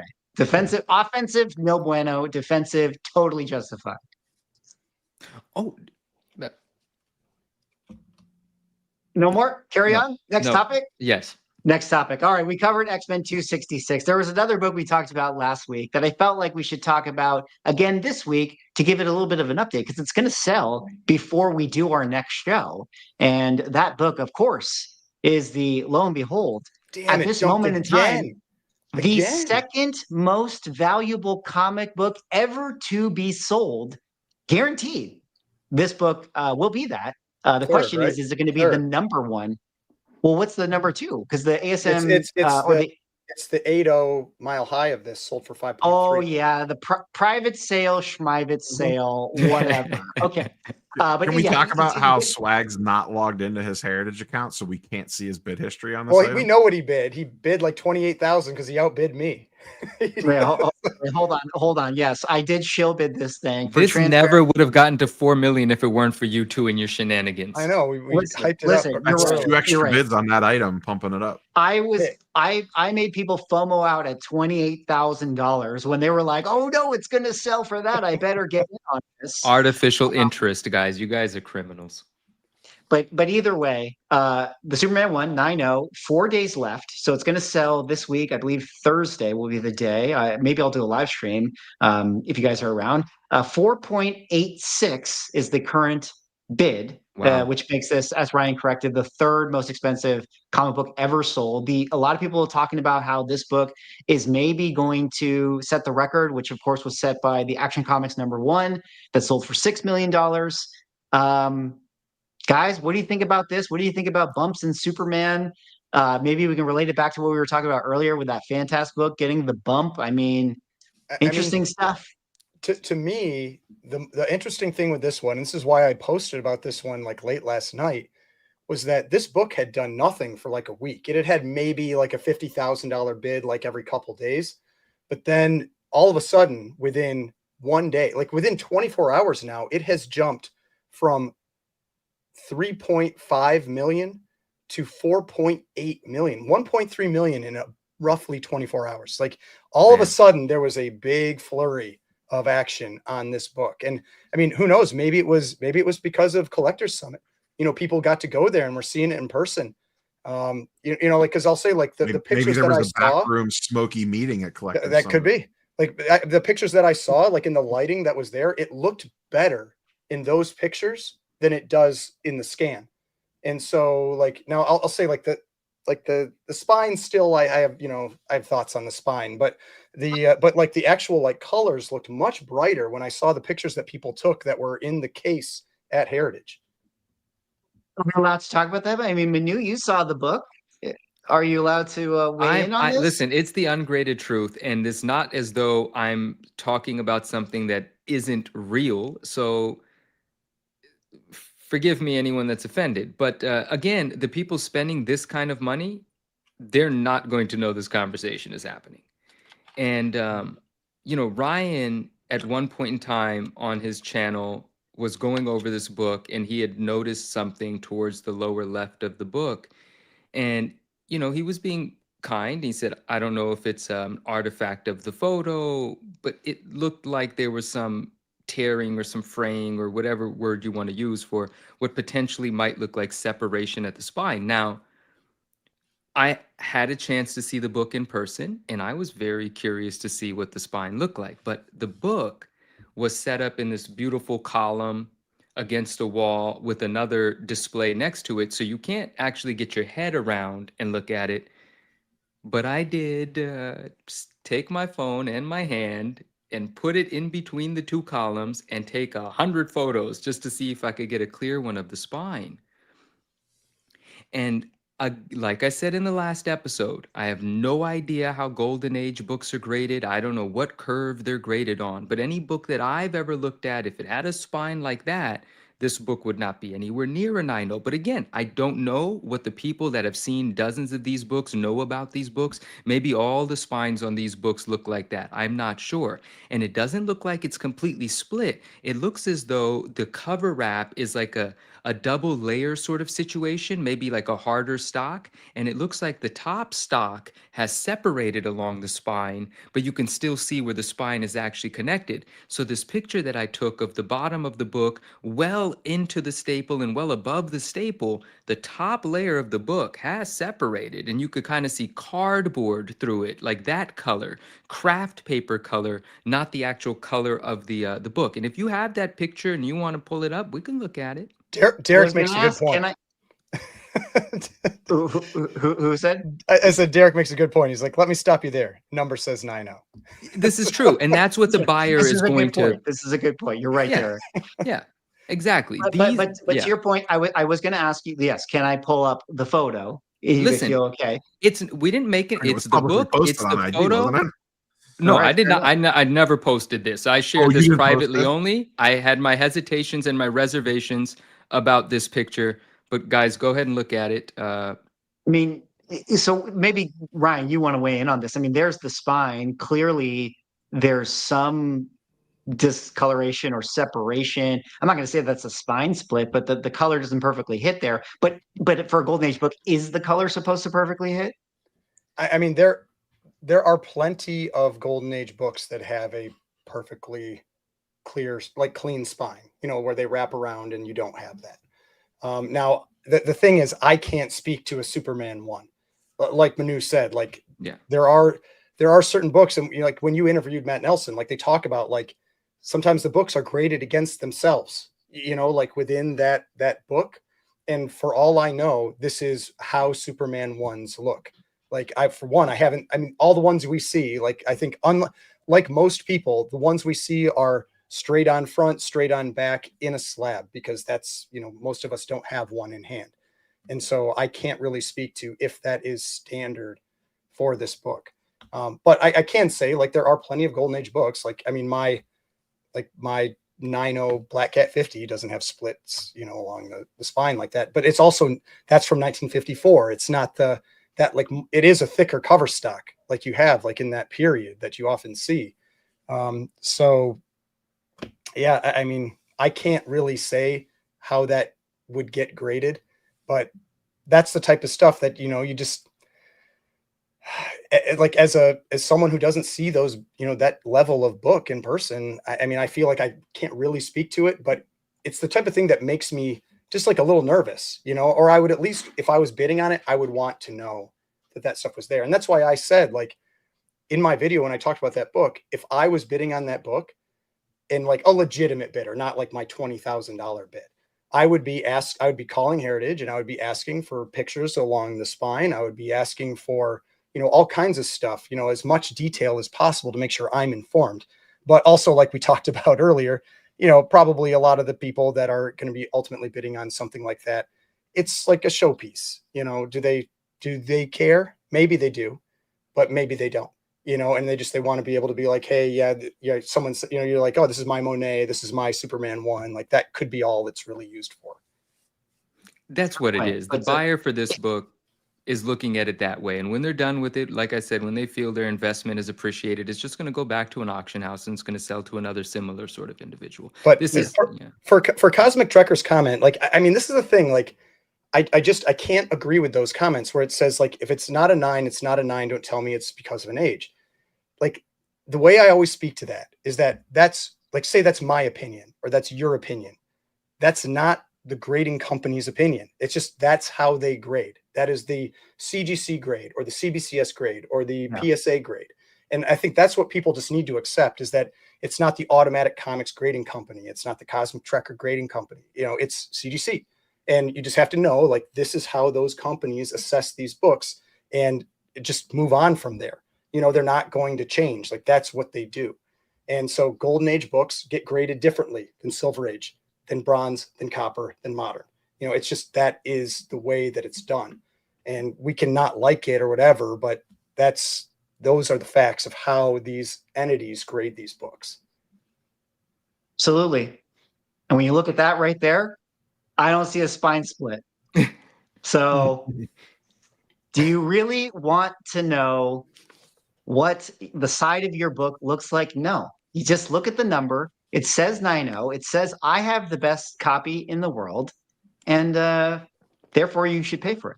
And people are definitely going to pay for it. Let's do this. Maybe kind of last minute predictions here. Do you guys see this beating 6 million? Is this going to be the world record comic book of all comic books? Oh, I see it beating 6 million. And we are not calling, none of us are saying it's a spine split. Just want to be clear. Just showing a picture. That's all. Yes. I see it beating 6 million. I mean, one of the things it's similar to, and this is where I feel like you need to have other examples. It's like, you know, when you have some of the really modern books where when they are folded over, they get that whitening along the spine, and those books can still get 9/8, you know, and it's like where the color kind of like, or the ink almost like breaks. Yeah. And that's where it's like, I don't know if that's just what that is. You know, I don't have enough copies or whatever, or reference points to use. So, right. But yeah, I mean, this thing is getting near the top of where I thought it was going to go. I had it at 4 to 5 million. And a day ago, I would have thought I was right on target because it hadn't moved in a week. And then, but now, like, jumping up, like what was it? 1.3 million in a day. Now I'm like, man, I wouldn't be surprised if it at least breaks the 5.3. 6 is still, I mean, it's still 1.2 million away. Like, you know, it could be people are trying to get their bids in ahead of time to like hold their spot, you know, and maybe it doesn't get a flurry during the live.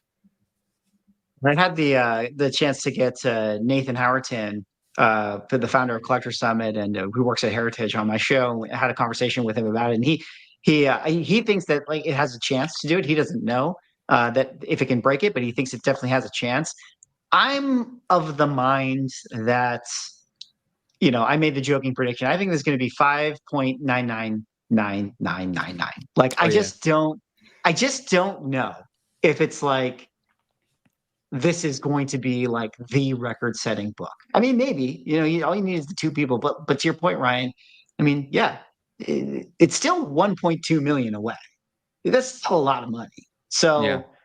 it could just be one of those things where, like it goes up and, all right, hammer close, 4.8, and it sells exactly where it is right now. Wait, because the person who is bidding on this book could also be someone who, like we said, is that person that just wants it because it's a trophy for them. And I don't know if the person that has that kind of money is really the person that's going to be watching live on Heritage Auction and, like, you know, actually hitting the bid button and that stuff. I think it's probably, hey, assistant, go make a bid on this thing that I want. So it has to hammer at 5, right, to sell for 6, and the previous record is 6, correct? Yes. Okay. Oh, 4 days left. We're getting close. Wow. Oh, God. 4 days left. It'll be on Thursday. So there we have it. All right. All right. Well, gentlemen, let's hop over to a next interesting topic. You know, speaking about maybe controversial, pseudo-controversial CGC slab things. Ryan recently made some incredible videos about this Suspense Comics number 3 situation where we went from a 0.5 into a conserved 3.0. We made a great video about the series. You guys should definitely go check it out on his channel. But maybe Ryan, you can just kind of give us a quick little recap, because I know you came out with some update in there. Maybe we just, for the sake of updating the people, we can kind of let them know what the situation was with this particular book. Sure. Yeah. So basically, there was a 0.5 that was missing, that where on the label for the 0.5 said it was missing the centerfold and page 15. Then we had that book got sent in for conservation, had the conservation done, came back, got regraded, and came back a 3.0 conserved, and the label just said centerfold married. And so this all came down to like my commentary on this largely revolved around CGC identifying pieces that are married to these books. And so with this book, if you're not aware, it has kind of a special type of, we'll call it centerfold, but not really centerfold, where it's a centerfold story, where it's a wrap that then has another page glued onto it. And that's the page 15. And that can be separated or not, but like that's how it would have originally come. And so the question was, when this got regraded, was it identified that the entire centerfold was married, or like meaning including the page 15, or was it just identified that the centerfold in page 15 was original? And so like, you might think that that's not a big deal, but this is a book that in this condition is probably 50 grand. And so, you know, and maybe more. And so it's like, these are big books. They like, details matter. That's kind of how I look at it. It's like, details matter, small things matter.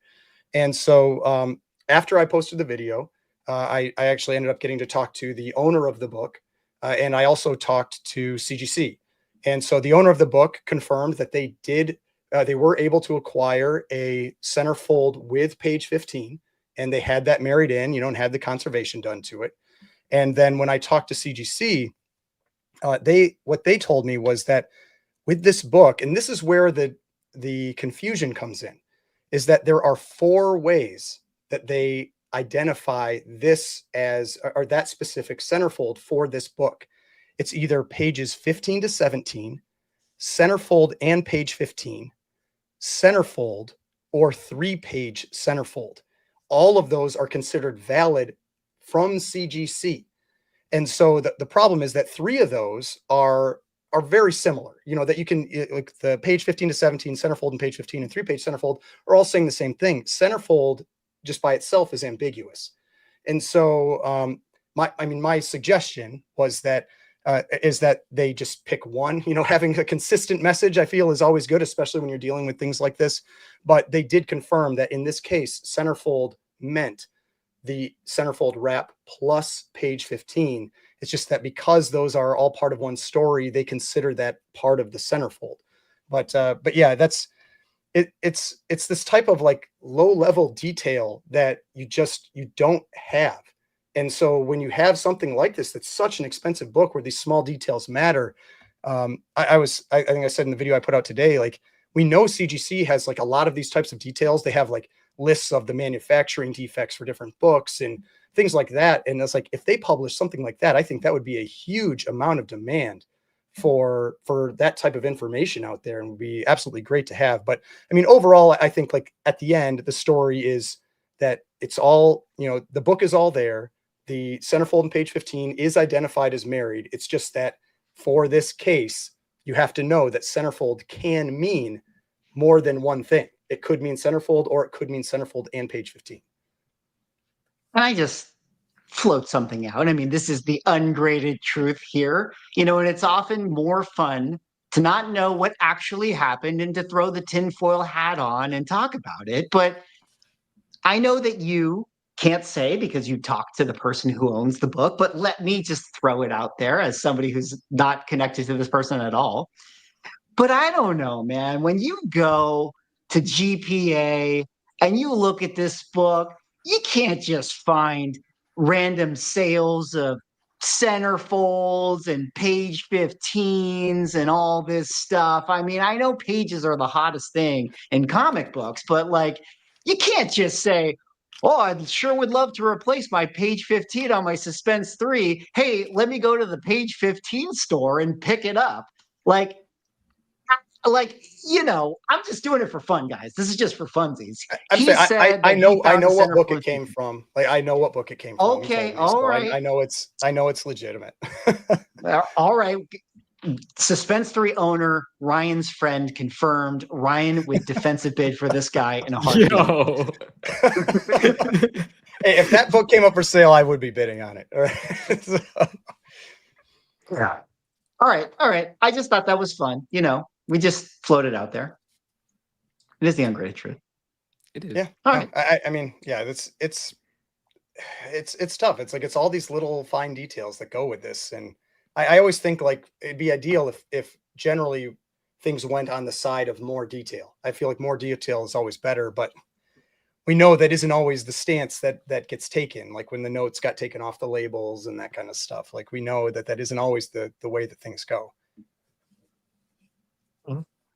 Well, kind of round it out here. I got 3 more interesting little topics that we're going to finish out with before we wrap up the show. And then we are going to give our official giveaway at the end of the show that Manu has from our last week's show, which is the ASM 316. And we're adding to the giveaway because we got far more comments than we are anticipated, adding to the giveaway. Yeah. Yes, that is very correct. We'll cover that when we get there. But Ryan is now the biggest card influencer there is on Instagram, and maybe Rob, you can talk about this because you are the card expert here. Shared a post of the latest Avatar: The Last Airbender Magic the Gathering set, the hottest, newest set. Forget Final Fantasy, forget Marvel. We're on to the new thing. And now we're on to Avatar.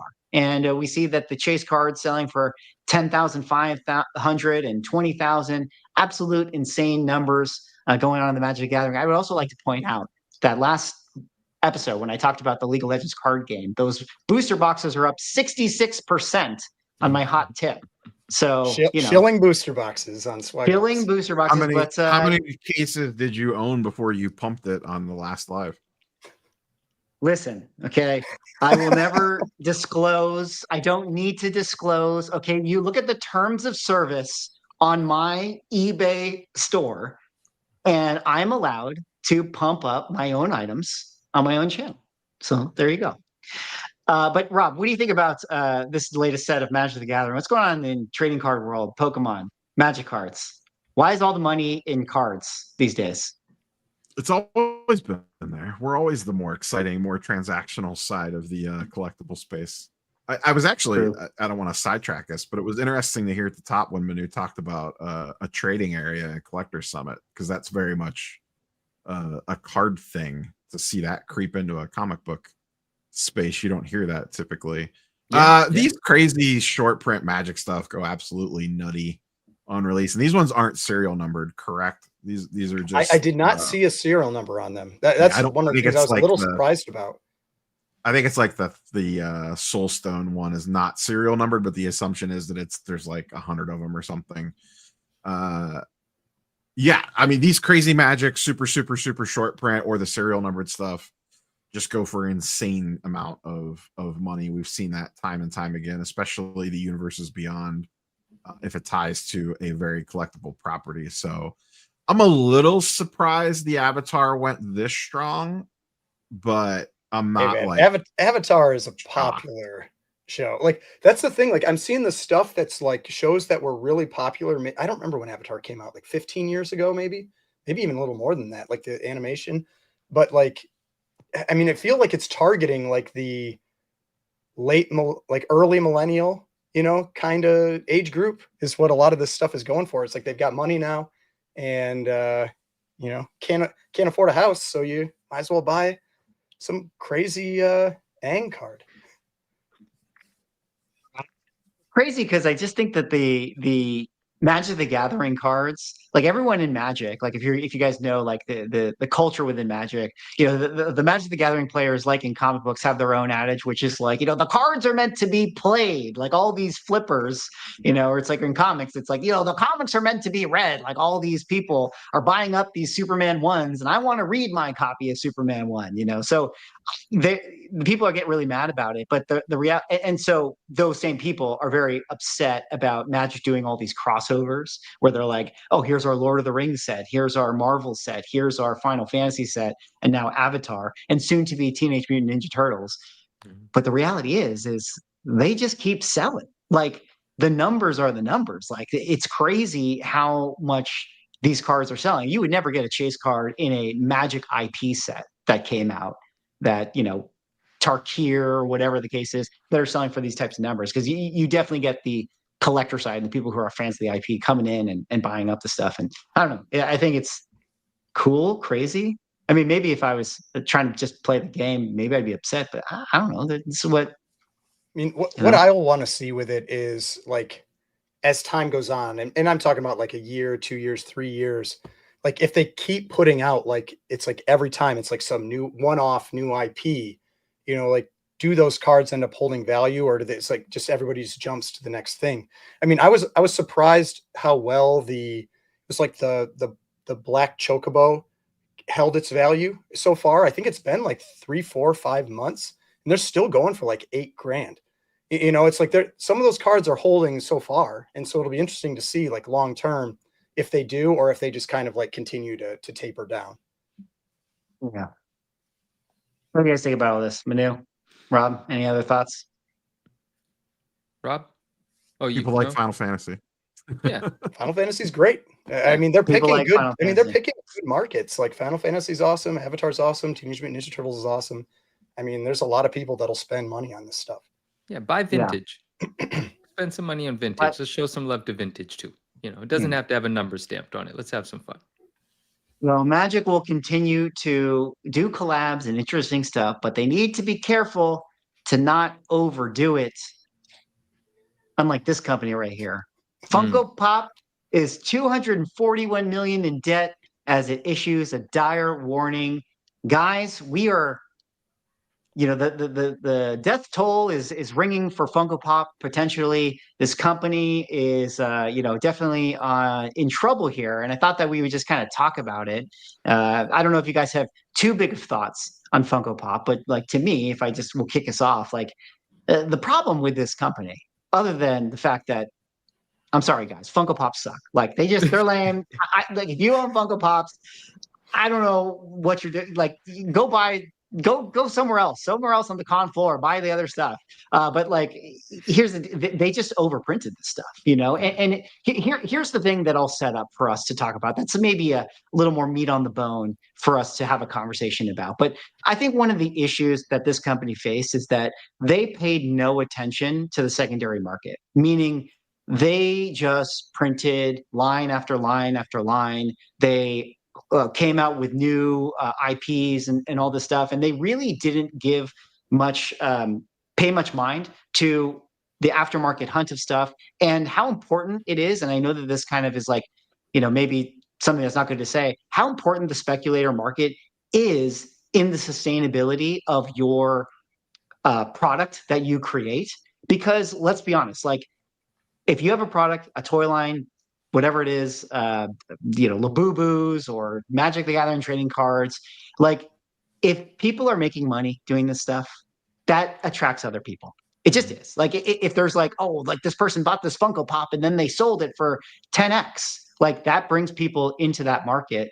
And there's a very fine line with companies that it's like, you gotta allow the secondary market activity to foster itself and grow and actually have a market there, because that actually keeps you in the game longer, because people are constantly going for that chase. But Funko's didn't really do that. Now they're in trouble. Anyways, I'll kind of stop talking and kind of kick it off to you guys. It just reminds me of some interesting things of like overprinting, and is it like kind of an issue when all these publishers and comics are doing too many blind bags and you're just like oversaturating this stuff, and if you don't leave enough for the collectors out there and the flippers, dare I say, you end up kind of pushing people away from the hobby. Anyways, I'll kind of kick it over to whoever wants to pick this one up and talk about it.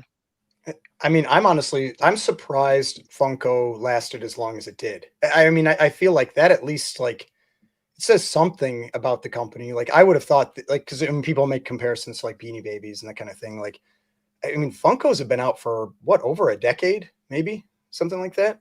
I mean, it's the type of thing that you would think would be more like Labubu, which seems like a flash in the pan, and it's kind of like pretty, dissipated quite a bit already. But it's crazy though. Like you go and look at like, oh, is there a Funko for this? And there always is, like for everything. Like it's insane how many of them are out there. But yeah, I watch Pop Comics on YouTube, and he, sells Funko Pops in his store and everything, and used to be like a big collector of them, but has kind of pared it down.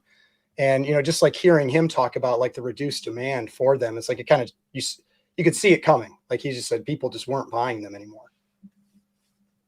I saw that I talked about this on my video last Sunday. PSA stopped grading them. They are discontinuing their grading service on Funko Pops. They'll still do auto authentication on them, which I actually think is important, because anyone that's ever been in an auto line at a Comic-Con, you see how popular these things are from a baseline perspective. So I wonder what people are going to get signed in 10 years from now. Like what's everyone going to be lined up getting signed from their favorite actor or actress when Funkos don't exist anymore? Because I'm telling you, get in line for autographs at like New York Comic-Con or something. There's just like people got wagon loads of Funkos that they're pulling around to get autographed. Yeah. That's wild. I don't know. You got thoughts, Manu? I mean, I think you guys know my thoughts. This headline doesn't seem surprising to me. It was kind of a duh. It was kind of expected. I kind of looked at it all like Beanie Babies, even while the whole thing was happening. But it was just like, let live. Like, if someone enjoys buying Funkos, great. I own 0 Funkos. I've purchased 0 Funkos. I'm not a Funko guy. Oh, I take that back. I do own 2. Hey, they did this thing called Soda Pops, I think, right? So they were in like a can, and they're actually adorable. They're really cool. And our friend RMS, who's with us in the chat, shout out Ryan, he actually gifted me 2, a Venom and a Carnage. Those are the 2 Funko items that I own. They came in a can, and they're awesome, and I love them. I think they're great. I think they're cool. But the collectability I always questioned. And from the company side, it's like, isn't it just history repeating itself? Like, it is literally Beanie Babies, is it not? Like, it turned into a craze, and then the company sees that everyone's buying them up. And so, short term, or I don't know what the decision making on the company is. Like, I agree with what you're saying. The company could have had some foresight and kind of stretched this out to make it last, like create some longevity, but they just decided to print as much because people were consuming all of it. And then a thought occurs to me, this is kind of an aside. It's like, while you were saying that, I was like, then how come Pokemon is so resilient to this? And before anyone says anything, I thought to myself, oh, well, Pokemon is its own IP. Funko Pops is a cute toy of everything else popular in the world. Pokemon is actually an IP. It started, it grew, it became this thing. Now, that doesn't mean it's not susceptible to, some sort of bubble bursting or something like that, whatever. But I think that is a key difference, though. This is a toy of a bunch of existing IPs. And I'm sure that goes into their costs, like they have to pay someone for their likeness or whatever else to make a Funko. Whereas Pokemon, they're making their own things. Like they don't have that they have plenty of costs, I'm sure, but they don't have that as part of it. Yeah, that's a good part of it. That's a good point as well. So not too many thoughts. I felt like it was just a matter. I mean, I didn't know the company was in dire condition. I didn't know that they were massively in debt or anything. I just figured the enthusiasm would eventually subside because there's a lot of Funkos out there. And maybe there are super rare and super limited ones that still would be hunted and sought after. I don't know much about that environment to know that. I have some of my Beanie Babies from the 90s, though, and I love my bat. I love the bat. Well, we'll have to pay attention to what happens with Funkos. If they can dig themselves out of this ditch, maybe they have to just go to a new holder or CGC case. Is that a good segue? I don't know, but I'm going to go with it anyways. Next topic, and the final topic before we give our book away, I want to revisit just this book that we talked about recently that was the More Fun Comics 73. If you guys remember this one, the first appearance of Speedy, also Aquaman and Green Arrow, sold on Heritage for $40,800, maybe a little bit lower on the end of it. And the person who bought it was like, you know what? I'm going to send this over to CGC and get that 0.5 bump and put it in this new sweet holder, that sweet, sweet, sweet blue label. I'm going to hold on to this grail for years. Oh, wait, never mind. I'm going to list it on Elite Comics and list it for $59,999. Nice little 20K potential Easy bump. 20K. Claimed via DM, sold. I don't know what it ended up selling for, but yeah, easy, GG, easy, as Rob says. And I I don't know where I'm going with this one, other than like, we kind of talked about like the fact that it's like same book, different case. I'm gonna pay 20K more. Like, who are the people? Like, why are they not paying attention to this stuff? And I just think that that's funny, and maybe kind of brings us full circle of like at the end of the day, people are doing things, and you just gotta be paying attention. I guess. Do you I don't really know. want to know that used to be a PSA 4.5? And a CBCS 4.5. And I'm gonna add some. That book. I spoke to some people. That book, multiple times, was requested to be looked at for the possibility of a bump. And CGC on several occasions had said, through the case, of course, that they don't think it has the possibility of a bump. And in fact, it might go down. So no one ever tried it. Hey, Well, no risk, no reward, right? Right. Take the gamble. Now, when I'm, a little bit of flavor I'm adding to it is, well, then PSA comes to town. And since, no one ever tried taking it from CBCS to CGC because CGC said it's probably going to go down. It might not even remain the same 4.5. PSA says, hey, we'll go ahead and take the crossover, does the crossover, ends up in a PSA slab, and all of a sudden CGC is fine with giving it a 5.0. I'm not saying that it's because they're trying to, get one over on PSA or just have some fun with it, but it was presented to CGC multiple times, and CGC said that they don't think it has a shot. But again, like you said, no risk, no reward. Once it came out of the case, who knows what it looked like out of the case? Someone took the gamble and it got the bump, but that bump happened after PSA came to town. I think that's interesting. Very interesting. And I don't know what the moral of the story is, guys. Buy the label, not the book. Buy the label, buy the grade. Do you really want to know? That it always comes back to, do you really want to know, Rob? Might be one of my best quotes ever in a Swagglecast. I think it's probably the greatest statement ever made. All right. You've well, gotten more run gentlemen, off that quote, I think, than anyone else. Yeah, who didn't? It's one of those you look back at like the Dark Knight, and it's like you either die a hero or see yourself become the villain, and you look back at that quote and you're like, wow, just every year it goes by is like so much more true. It's like the "Do you really want to know?" quote has that same effect to me. All right, well, before we wrap up the show, we got a book to give away. 3 from books. Manu. I got the YouTube random comment picker. Last episode, we said that if you leave a comment on a show that we had talking about that ASM 316 swamp situation, we would give you guys the opportunity to win the book that Manu had in his hand.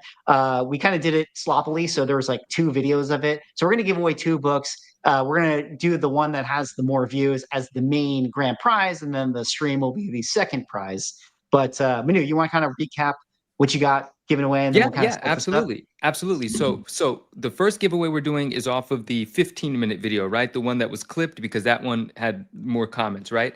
And Correct. so since the story was about a 316, we're giving away a raw 316 newsstand, and then also a raw 315 newsstand, because this one's the actual first Venom cover, the small Venom. And then, but since there were so many comments, which was amazing, thank you guys, and great opinions, great stuff, freaking awesome. And Timothy, what's up? And so on the main one, we'll do the main thing, right? But since I couldn't find a clean way to organize so many comments, we're just going to do it twice, and we'll go to the mainstream, which has fewer comments, and we'll give away something else. And what we'll do there is and hopefully it goes to someone that doesn't already have a PSA slab, because basically it's not about the value. It is a beautiful book, but it's going to be someone's first PSA slab, which would be great. So sorry, it's not a super expensive book, but it is one of my favorite books. But I will tell you this. It's a 9.4 Web of Spider-Man 1 newsstand, and it looks gorgeous in the slab because, the red here really pops with the red. But let me tell you guys, if I were submitting this book, maybe give it you do whatever you want, but maybe I would have pressed it again, so on and so forth. But if I were submitting this book to CGC, there's a good chance that I was anticipating a 9.8 on this. This is going to be the best looking 9.4 anyone's ever seen. Like, this thing is gorgeous. But hopefully someone that's never had a PSA slab gets it, because they'll get to experience it, and it's a gorgeous book. So for the secondary video, we'll give away this 9.4 Newsstand in a PSA slab. All right, sounds good. Well, I got the link for the first video. I'm going to paste it in this random YouTube comment picker. I hit the fetch button and I say anything goes, right? I think that's what we said. Anything I'm gonna goes. You not- guys get. Yeah. We should talk I about. want to wait. see it go to one of us. But we should talk about whoever wins. You have to contact me on Instagram. We got to find some way to make sure it's you, because 30 people can say it's 100%. you. We figured it out, but it has to be on Instagram. I don't know how to talk to you on YouTube, so you have to follow me and DM me on Instagram. There you have it. No including replies, no duplicates. Let's gather all the comments. How many people potentially could win this? Look at that.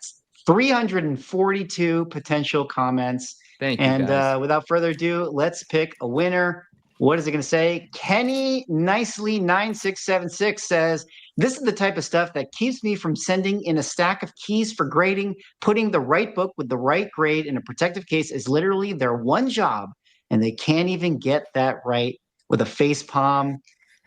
I can't disagree with what Kenny has to say. Congratulations. They got Here is one a job. graded book. No. He's getting the 2 raws. He's Oh, getting okay. the 2 He gets the raw. raws. He gets All right, the Yeah. that's the Raws. All right, that's So there you perfect. go. So there you go. So who was that? Kenny, congratulations. Yeah, Kenny Nicely 9676. Go give Manu a shout. Slide Please. into his DMs, and congratulations on the win of that book. Very cool. You guys say some things as I queue up the next. Okay, winner. well, as you cue that Congratulations on up. your win. Yeah, congratulations. But as you cue that up, I also want to say shout out and a thank you to Tom, Comic Tom, and Golden Age Guru, because on their show last week, they shouted out the ungraded truth. And Tom said he's been enjoying it. And Golden Age and Jeff had some great things to say about us as well. So that was really kind. Appreciate it. There it is there. There it is right there. Of course, the #1 show in the world. And you know that because you have viewers like Comic Tom and Golden Age Guru. Dude, at Collector Summit, people were telling me they're enjoying the podcast. I love that. Nice. I love it. It's fantastic. All right. Well, I got the comment picker refreshed here. I got the other video, which was the live stream. Yes. And I'm going to put that as our runner-up prize. I paste it in there. We hit fetch, and it tells me X, and I don't know why.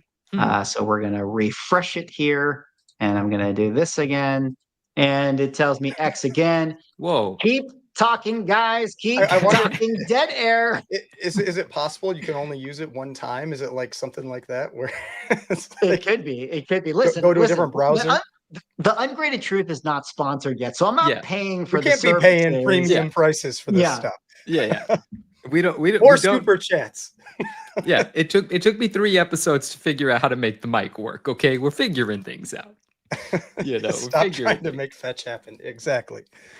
Okay, well, luckily, I just randomly Googled another random common picker website. So Dang, my as guy's you do, fast. Nice. You just kind of keep using free trials with different emails, and that's how you get, your workaround here. So I think if I just do this and hit pick a random YouTube comment, it'll do it. Okay. Loading comments. Oh, here we go. Wolf Blitz 6530. I think the owner should have sent those books back and get the books switched. They did get a 9.8, so they should have been happy with that. Awesome show. Subscribers growing to infinity. 100% agree. right. We are going to infinity. But Wolf Blitz 6530. Thank you for your comment. Congratulations. You are the second runner-up. Hit Manu in the DMs in order to get your book. Yeah, like Cosmic Trekker says, confirmed. Wolf Blitzer is a comic fan. Confirmed. So well, congratulations, fellas. Wolf Blitzer, and thank you everyone for participating. Swag, thank you for making that happen. Sorry for cutting you off. No, that's all I got. That's the end of the show, guys. We did it. We talked about so many things. Anything to wrap up before we go? I put out a video today. Go check it out. It covers the things that we talked about with the Suspense 3. Hopefully my voice recovers sometime within the next week, but hasn't yet. All right. Well, To everyone in the chat, thanks so much for hanging out. Be sure to subscribe to the Ungraded Truth YouTube channel. Get on board to the fastest growing show in the entire universe. And until the next time, catch you on the Ungraded Truth. Detective Comics set a record for 1.8 million. Nobody really cares. Who are annoyed that people are asking them questions, is this book banned? That question didn't exist a year ago. Somebody's submitting like 25 vintage books and getting 15 9.9s. We always think, how could it ever get crazier? And then it always does.